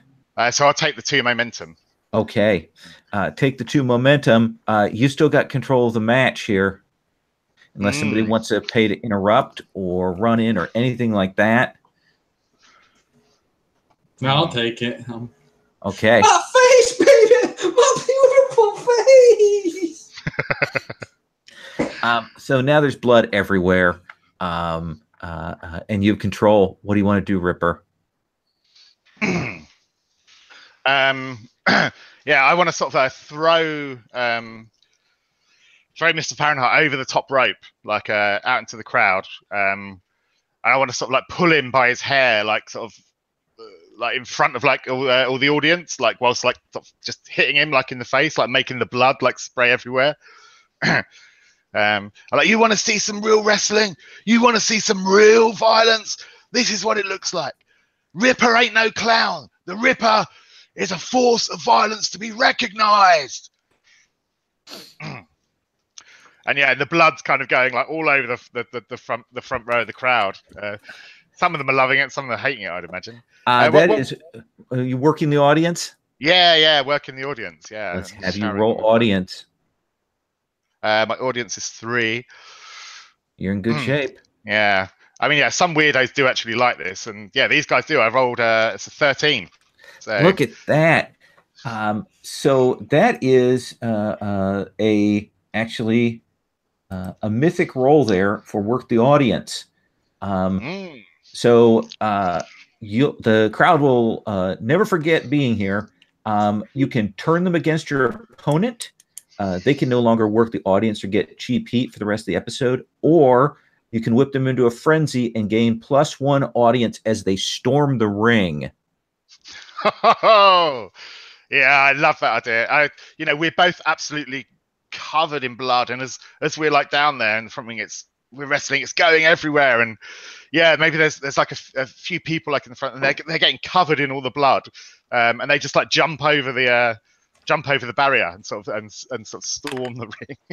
So this is actually gonna it pours over. You're gonna get an audience, but this is gonna end the match in a schmaz, essentially as the barricades break and drunken Kansans kind of pour in onto this, and people are grabbing souvenirs. So what do we see from you now, in the?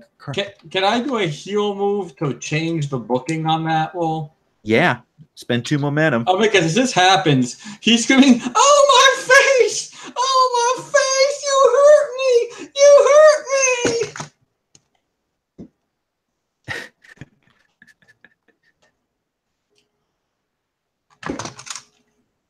And he rolls under the ring and comes out like this. "You hurt me! You hurt me! And now I'm gonna hurt you!" And there's a sub pig with the blood everywhere. And but I want it was a hybrid. But it doesn't come across well in the shop. But anyway, we'll work on that. So He's wearing not the Mr. Fat stuff, but he's got the bandana, the sub pig mask, and the Kansans. They know this is bullshit, but this guy's real. And they all back off when the sub pig comes out from under the ring. So are you winning the match? Yes, I am. So tell me what that looks like. What Ripper sees, what that looks like. You spend 2 momentum to change this from a schmaz to your victory, sub pig. That's right. And so he gets whipped back into the ring. "You tried to embarrass me, and then you tried to hurt me. You're not gonna hurt anyone else."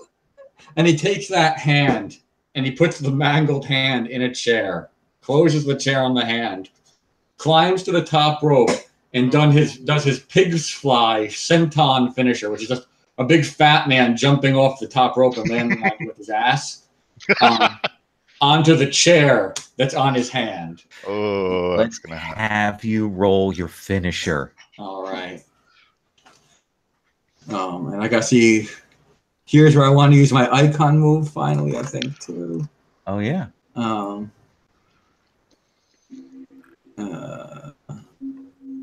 I'm gonna use my icon on this. I don't think that changes the roll. So since I'm bleeding, I'm going to use look.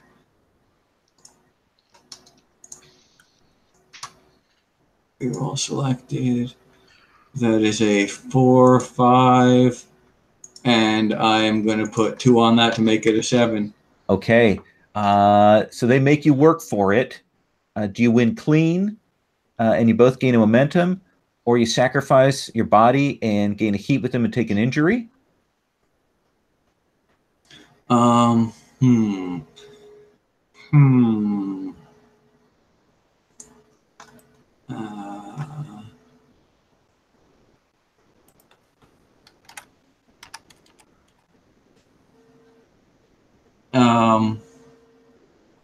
No, I win clean there with that. As clean as one can win. Okay. So you both gain a momentum, and you gain another momentum for your iconic move. Yes. So smashes down loud. The crowd is getting pushed back. They've got essentially security is trying to get everything set up, and you come down on that. Ripper, do they have to carry you out? Well, they have a hard time getting to him if they do. Because right now I've got that hand and I'm holding it up to the camera and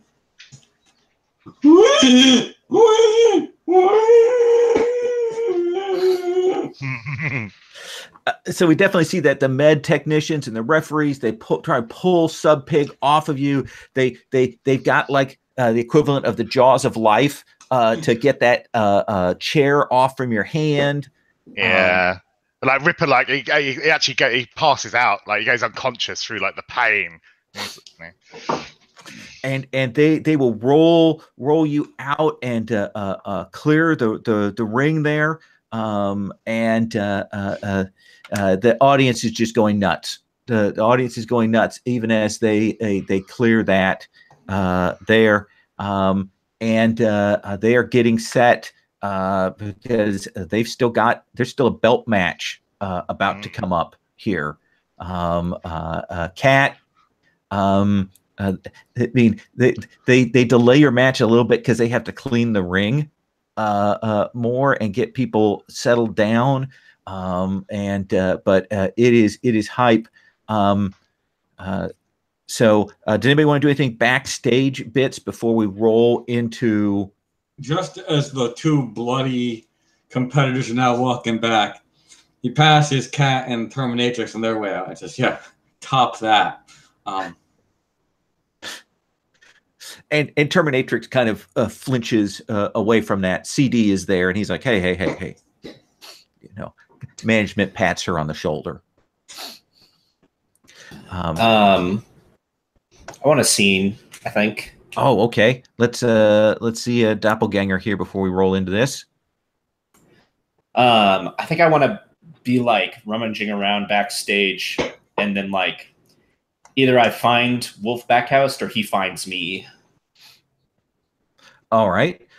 So we've seen him in the shadows before. Quietly, he's clearly been maneuvering back behind Cyborg destroyers, and he'll. Where do you find him? Yeah, I think I'm like trying to find some like bandages or something for our two guys who are coming off the ring, and I find him. Yeah, and he's probably eating a steak. You know, they do a double advertisement for the steakhouse again. A call back to that. Doppelganger. Nice. Oh my God. It's good to see you. Yeah, things are kind of crazy, aren't they? CD doesn't know what he's doing. Like he's running this like it's all for his own entertainment or enjoyment or something, instead of about doing the sport right and making money. And you know, he's just crazy. Are you coming back? If things go well tonight, it should. But I'm going to need your help, and I'm going to need the understudy's help. I know you don't like this gimmick, do you? Not a fan. I'm glad that we've got a new toy line running out, so that we can retire this old gig. Yeah. Well, keep your eyes open for your opportunities on this next match. All right. All right. I'll stay close to the understudy too. Yeah. You know, take your lead from him. He has some ideas. All right. All right. And we will cut away from that. Understudy, do you want to do something? I was not specifically here. I was just going to ask, apropos of nothing, can you give a physical rundown of Wolf Backhouse? So Wolf Backhouse is a former wrestler, but old school. He's kind of wide in the shoulders, maybe a little bit of a paunch, but he always wears nice suits. He's got beard on there, silver hair, strategically on the sides, of course, and the darker hair up top. He's definitely using the Grecian formula for men, that kind of thing, and getting it set, a little bit of vein there. Does that sound good? Cool, thank you. All right. So we see the Terminatrix's promo package, and it is very clear where the money was spent. All right. It looks filmed. There are special effects. It goes on way longer than it ought to. It looks like they sent away for this, and it's a big promo, not targeted at you. Like, she's completely ignoring you, Kat. It's just that this package is so good, and the audience is still hype, and she is a champion. And it ends with her, with the dun dun dun dun dun with the snapping the belt on, and our champion from the future, Terminatrix. And then we cut to you. What is your promo for this championship belt match? I think we see something behind the scenes where she's talking to somebody, asking like, "What about this?" She's like, "Oh, yeah, finally, Terminatrix is done hiding behind the Cyborg Destroyer and is ready to actually come out and defend her title because, yeah, we know she hasn't been putting it on the line, not because it's solid, but because she's a bit scared." Ooh, just low key, to the audience. Let's have you cut that promo. And again, I don't have look, so who knows how well this is going to come off. We'll see. That's a 9, so that goes at least somewhat. Okay, so do you want momentum? Do you want a heat with Terminatrix, or do you want another stipulation added to this match?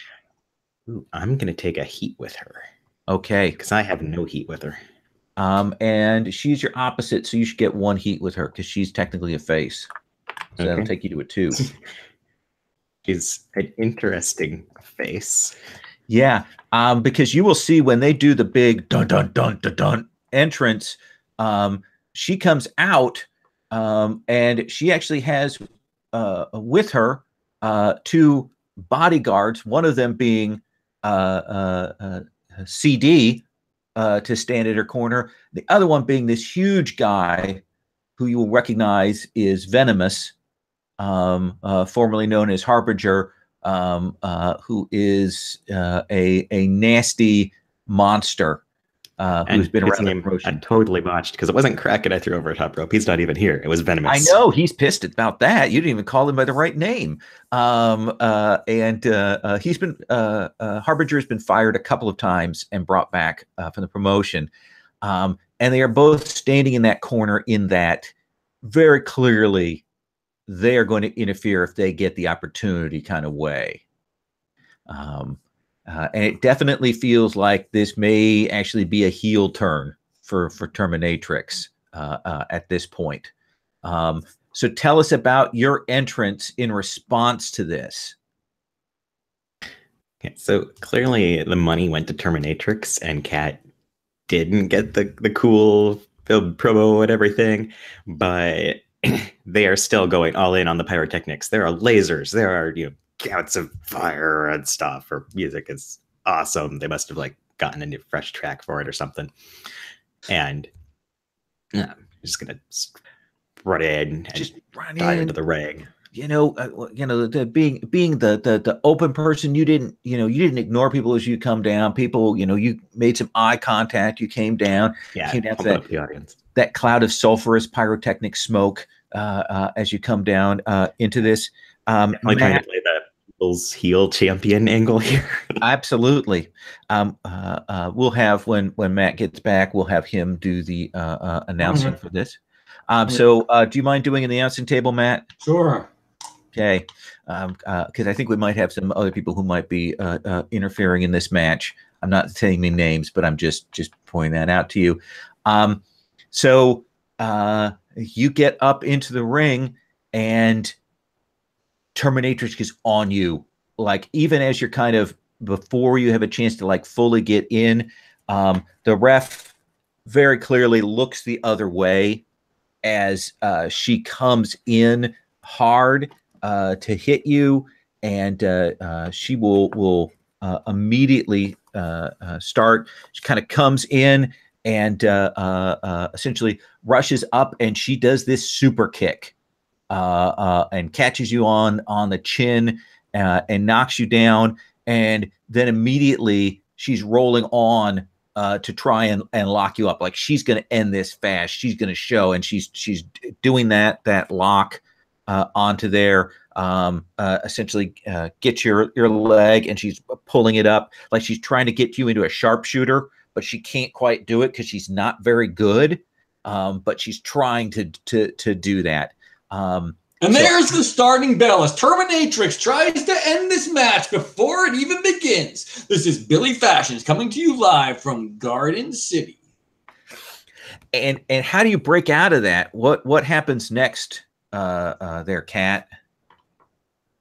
I think Kat almost immediately goes for the kick out. Doesn't even make it to the 2 count.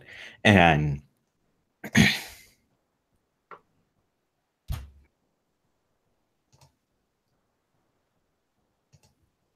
and I had something and I completely lost it. No, I know it's hard.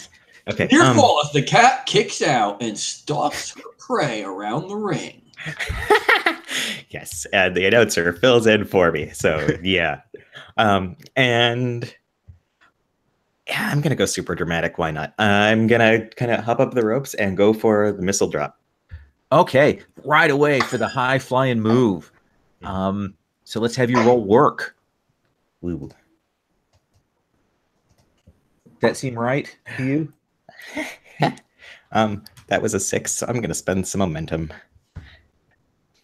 Even with your +2? Oh boy. Oh wait, no, with my +2, that's actually an 8. That's an 8. I forgot that I've got work. So do you want to give Terminatrix back control? And get a momentum? Or do you want to keep control and keep wailing on her? I'm gonna keep control, I think. Okay. So yeah, you do come down, do that missile drop kick, catch her. She goes flying back. You both hit the strong hits on the mat as you take that bump. You're both laid out there. What happens next? They call them high-risk maneuvers, but in this case, it was a high-reward maneuver.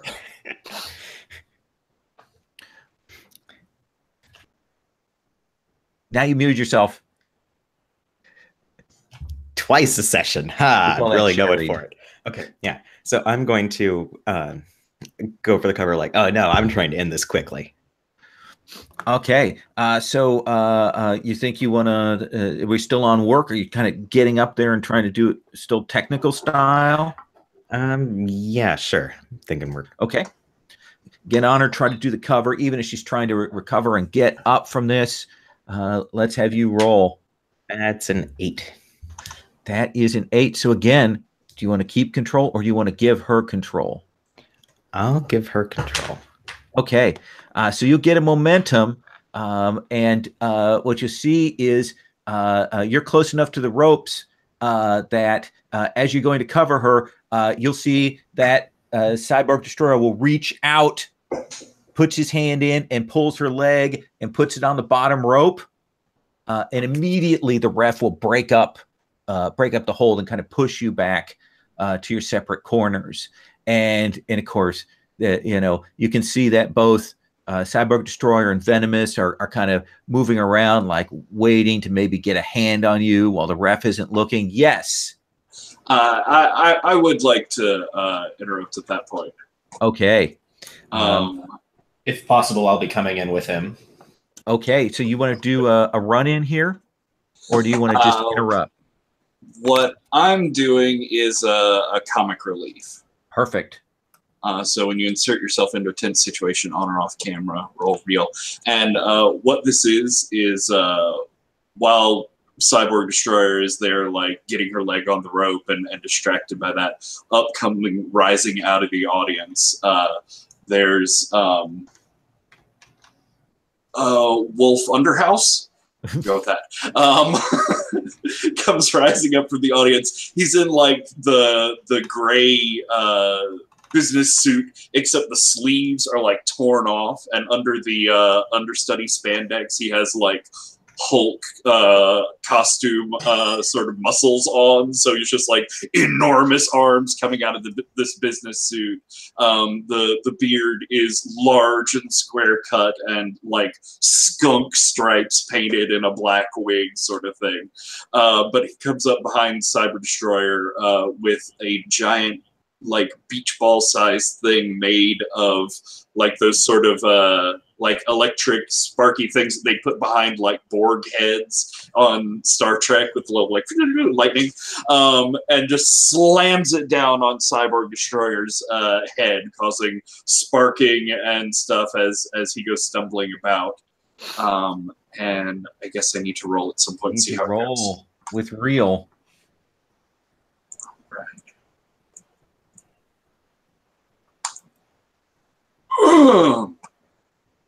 That's a 4 plus 2 is 6. And I have one to make it a 7 at least. Okay. Never cross the boss. Do you want 2 momentum? Do you want to add or remove a stipulation? Or do you want to gain a concession or gain a heat? So I'm going to add a stipulation. Okay. So as CD is wandering around blind and trying to get this thing off his head, he's no longer guarding that corner of the ring, which, as we all know, has the giant red lever in it.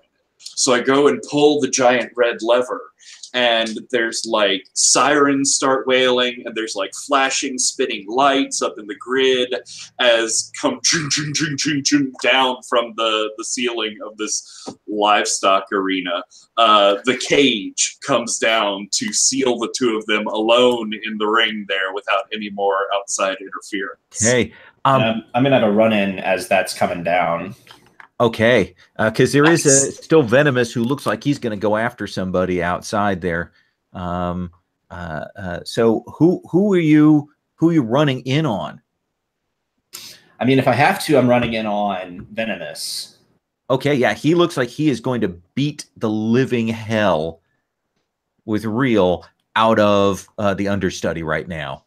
Yeah, I'm running in on Venomous. Okay, and we'll modify the run-in to represent this. So he's your opposite number. So you're going to have heat of +1. Let's see you roll. Okay. What's it?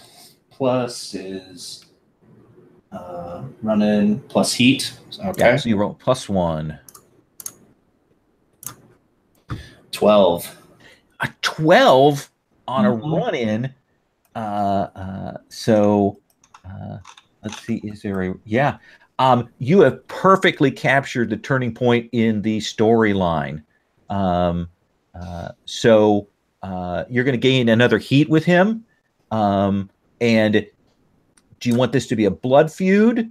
Do you want to gain the upper hand and, I mean, pretty much do anything you want? Or we can have you immediately in a match with Venomous right now on the outside while this other fight is going on the inside.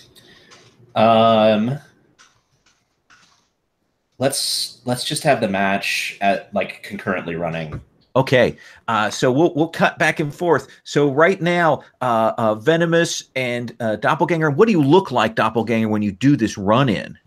So understudy just boom, like took out Cyborg Destroyer, right? Who was dressed in like a suit or whatever. Yeah. I show up in Cyborg Destroyer's old costume. Oh, okay. I told you I'd be back. Okay. And you know, Venomous, this isn't planned, and so he looks mean, and you guys are going at it. So we've got the cages dropped down. We've got a match outside. We've got the match inside. So let's see what happens on the inside. Cat, cages come down, and you see Terminatrix look around like this is not what she was expecting to have happen. So what do you do? The big cat is caged and her opponent is confused, and it appears that a match has broken out on the outside. I'm totally gonna take this moment to just play the audience and kind of turn around like, yeah, I've got this. You want to see us actually go at it, right? And I don't have a mic, but definitely I'm yelling something at them. Absolutely. You pump them up, you get them set. You know, they can see Terminatrix is legit worried. She's trying to get herself together. She looks to Wolf Backhouse out there, and she sees him out there. She sees her partner, Cyborg Destroyer, is cut off from her. So go ahead and roll with look on work the audience. That's a natural 10. So awesome. Doesn't really matter that I can add audience to it. You get 2 momentum. But she does take control of the match. She will move up, and she is fast.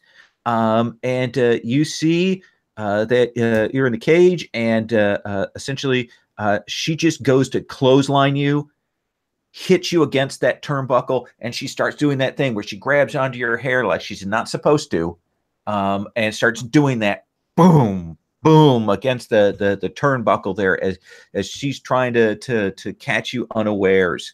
Yep. But I've got so many momentum. I'm going to interrupt and take control of the match. Perfect. Okay, spend that momentum. What happens? She goes to do that, and I, being a much more technically proficient wrestler, kind of shift around so I've got control, and I smash her into the turnbuckle. Awesome. Are you trying to legit do harm, or are you just working it? I haven't really taken advantage of my real shooter, so yeah, I am going to work real stiff. Okay. Turnabout is foul play. So let's have you resolve that. What does your move do? When I work real stiff, I use work instead of real. Oof. Then let's have you roll it. That's another 10. That's another 10. So you get to pick 2 from the 7 to 9 list and work real stiff. I'm going to say she loses an audience and I injure my opponent. Okay. What is the injury here? I think as I pull up the turnbuckle, there's like blood coming down her face, and I'm not sure what more. Oh yeah, that's fine. She takes that cut, and she's never been cut in the face. Her glasses, those Terminator glasses, are shattered. Yeah, and she's kind of staggering back from that. And we'll cut the camera over to Venomous. Venomous is huge, doppelganger.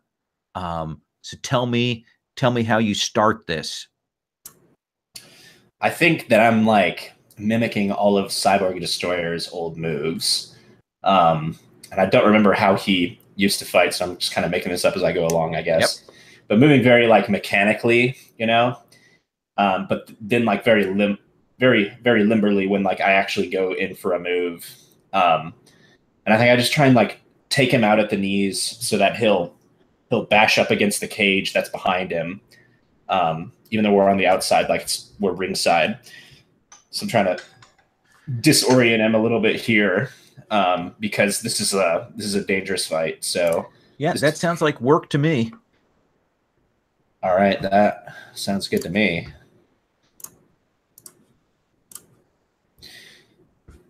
So I've got 7.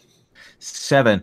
So you can either keep control, or you can give him control and gain a momentum.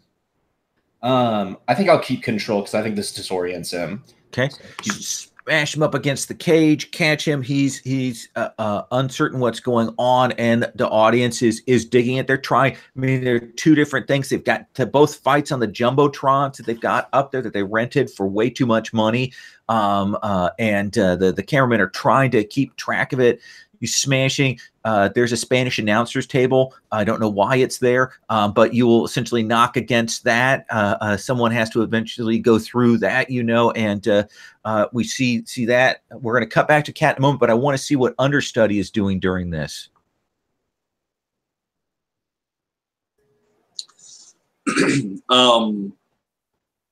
I'm continuing to try and humiliate CD however I can. If he gets the thing off and turns it into an actual fight, we can do that.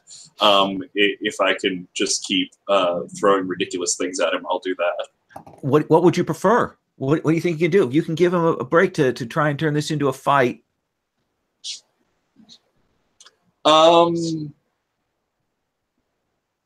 I think it turns into a sort of Benny Hill chase through the audience. Okay, like he's angry, like, and probably hear a little bit of that music, the yakety sax bit there, as you're chasing him, or he's chasing you. How are you getting away from him? What is the gimmick here of the chase?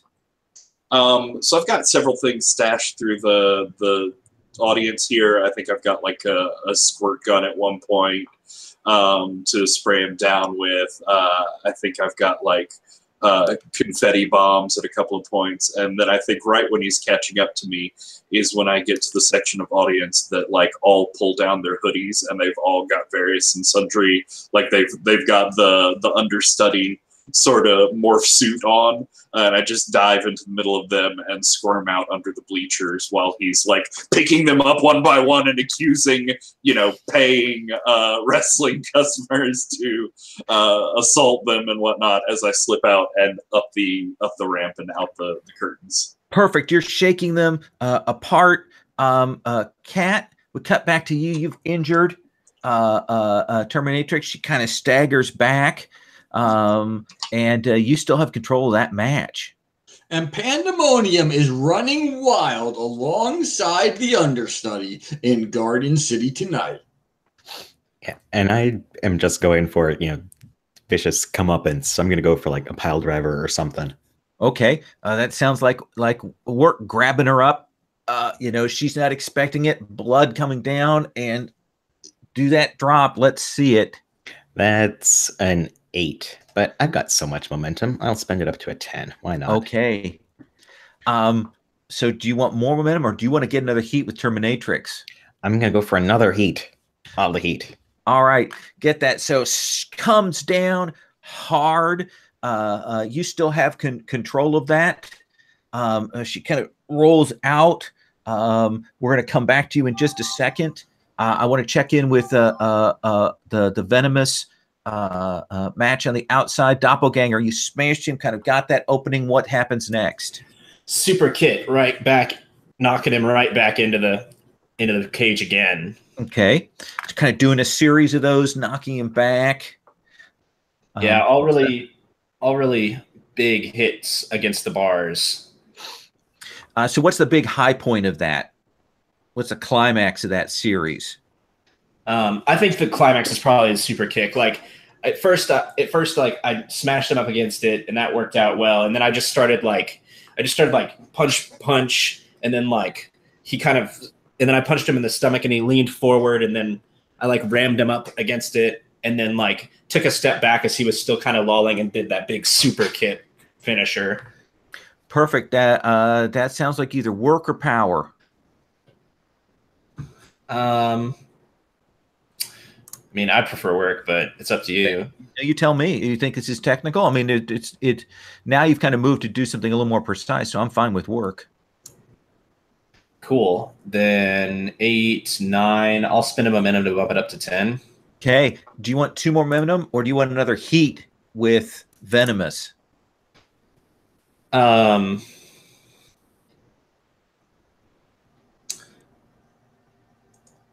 I'll take the heat with venomous.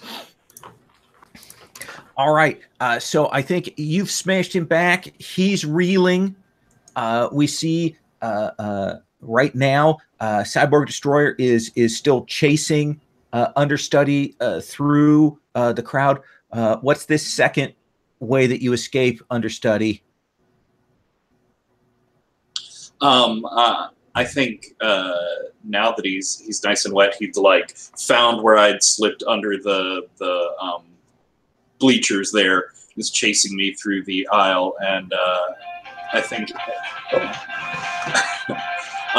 But yeah, now that he's wet, I think as he's coming through, I have a couple of like glitter bomb pyrotechnics set up here on the aisle, and they just go off in his face, and now he's covered like head to toe with glitter that's sticking to all of the stuff that I sprayed all over him. That is perfect. Essentially, spray that up on him. He staggers back. He's in a vulnerable position. Even as we see now up in this now, Cat. Here's the thing: you were not booked to win. I never thought I was, but I'm a heel. I don't play by the rules, and I am totally doing something underhanded to get what I want. What is it that you're doing? I'm just really playing up the cat and mouse angle. Like, I'm going to let her crawl away a bit, and then, pick her up, slam her again, and go for the cover and that kind of stuff. And just totally ignoring the cage. She's trying to desperately get to the cage door, Yeah. I'm trying to make it look as vicious as possible because, gotta work this. All right. And I'm going to have you roll your finisher in just a second. Venomous is staggered. He didn't expect this. So I think that given that Cat is winning in the ring, I think you're going to be booked to win this one, Doppelganger. Does that seem fair? Works for me. How are you setting up Venomous for your finisher? Tell me what the setup is to that. Yeah, now that I've got him staggered, like I grab him by the collar and I'm positioning him, and then I get real close and I'm like, you just want to let this happen, man. Like, this is going to look great. It's going to be good for both of us. And my spleen. It's going to be all right. All right, so you get him set up, do that. Cat, let's see you roll your finisher. This is where it could all go terribly wrong. Yay, as it should. But you got plenty of momentum, so I'm not too worried. Well, I've used up almost all of my momentum now, so. Let's Oh see my it. goodness. I don't add anything to this roll, do I? It's just flat. It's just flat. So even if I add momentum, it's going to be a 6. Okay. So what is it that you're doing? It was put you over. Yeah, I was just going Not to happy with the try call to slam her into the ground and then go for the cover where she's totally stunned. I have beaten this person who has no wrestling cred, and I've got all the wrestling cred. So, Billy? The Terminatrix has some flashy moves, but she has shown tonight that it is no match for standard technical prowess, as a very, very basic maneuver takes the wind out of her. So do you put her in a stiff hold and get another heat with her?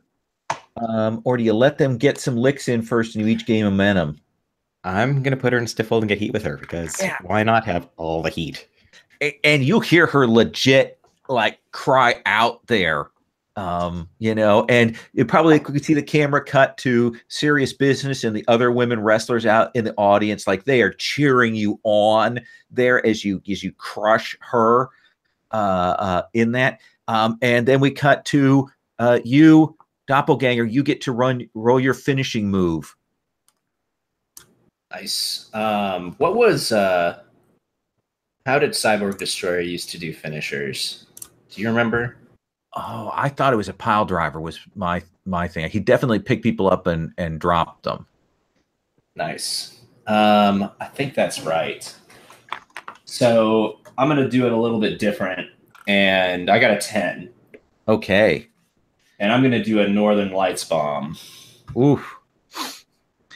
So it is a heavy thing. A veteran, your finishing move, you hit it clean.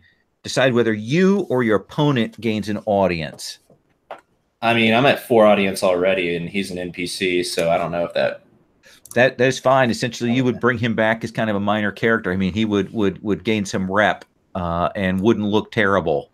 Yeah, we're gonna let him because he went along with me, I think, here, and he's always getting hired and fired, and this wasn't a blood match. This was this was some kind of meta stuff going on, and I don't know how much he knew about all that, but he let me get this finisher clean, and we'll give him some rep. Yeah, and he's huge. Yeah, so he's huge. Doing a Northern Lights bomb, I'm a giant guy. Yeah, he has to probably have to push off the cage a little bit. and you will smash him through the Spanish announcer's table. It gets shattered. It's in pieces. You know, he just lays there, lays out. Understudy. Spanish announce table was like the donkey's jawbone in this David and Goliath fight. Oh, God. That might be a little obscure there, but okay, Billy. I've got to use my hard paid for liberal arts education somehow, Bob. And do you want to do a finisher on Cyborg Destroyer? I think maybe actually as he's like wiping the glitter out of his eyes and about to come at me, I actually just point behind him as he gets a tap on the shoulder, and I think maybe there's Wolf Backhouse to sock him out. Essentially, Wolf Backhouse will pick him up and you know, do the drop onto his knee there, and there's a whoof of glitter, of course, when he hits the knee there, and will sparkle, and Wolf Backhouse will look at you to give you that moment there, to bask in the glory. What do we see in that last moment from you there, understudy?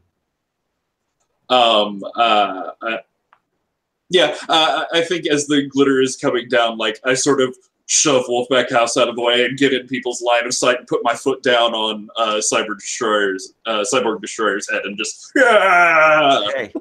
Perfect. So we see you cheering there. We see Doppelganger standing over the prostrate body of Harbinger / Venomous. We see Cat. Have you released the hold?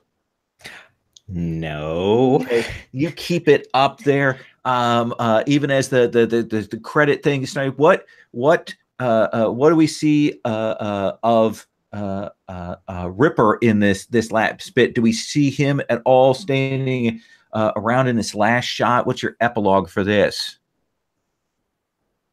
Yeah,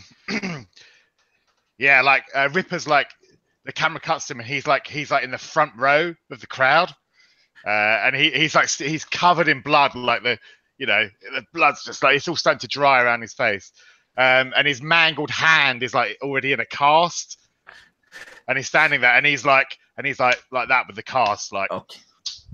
And then he points the cast at Cat and like goes. All right, declaring that rivalry, that heat still there. And what's our last shot of Mr. Fahrenheit? Mr. Fahrenheit is in the ring, and I guess Cat hasn't broken the hold yet.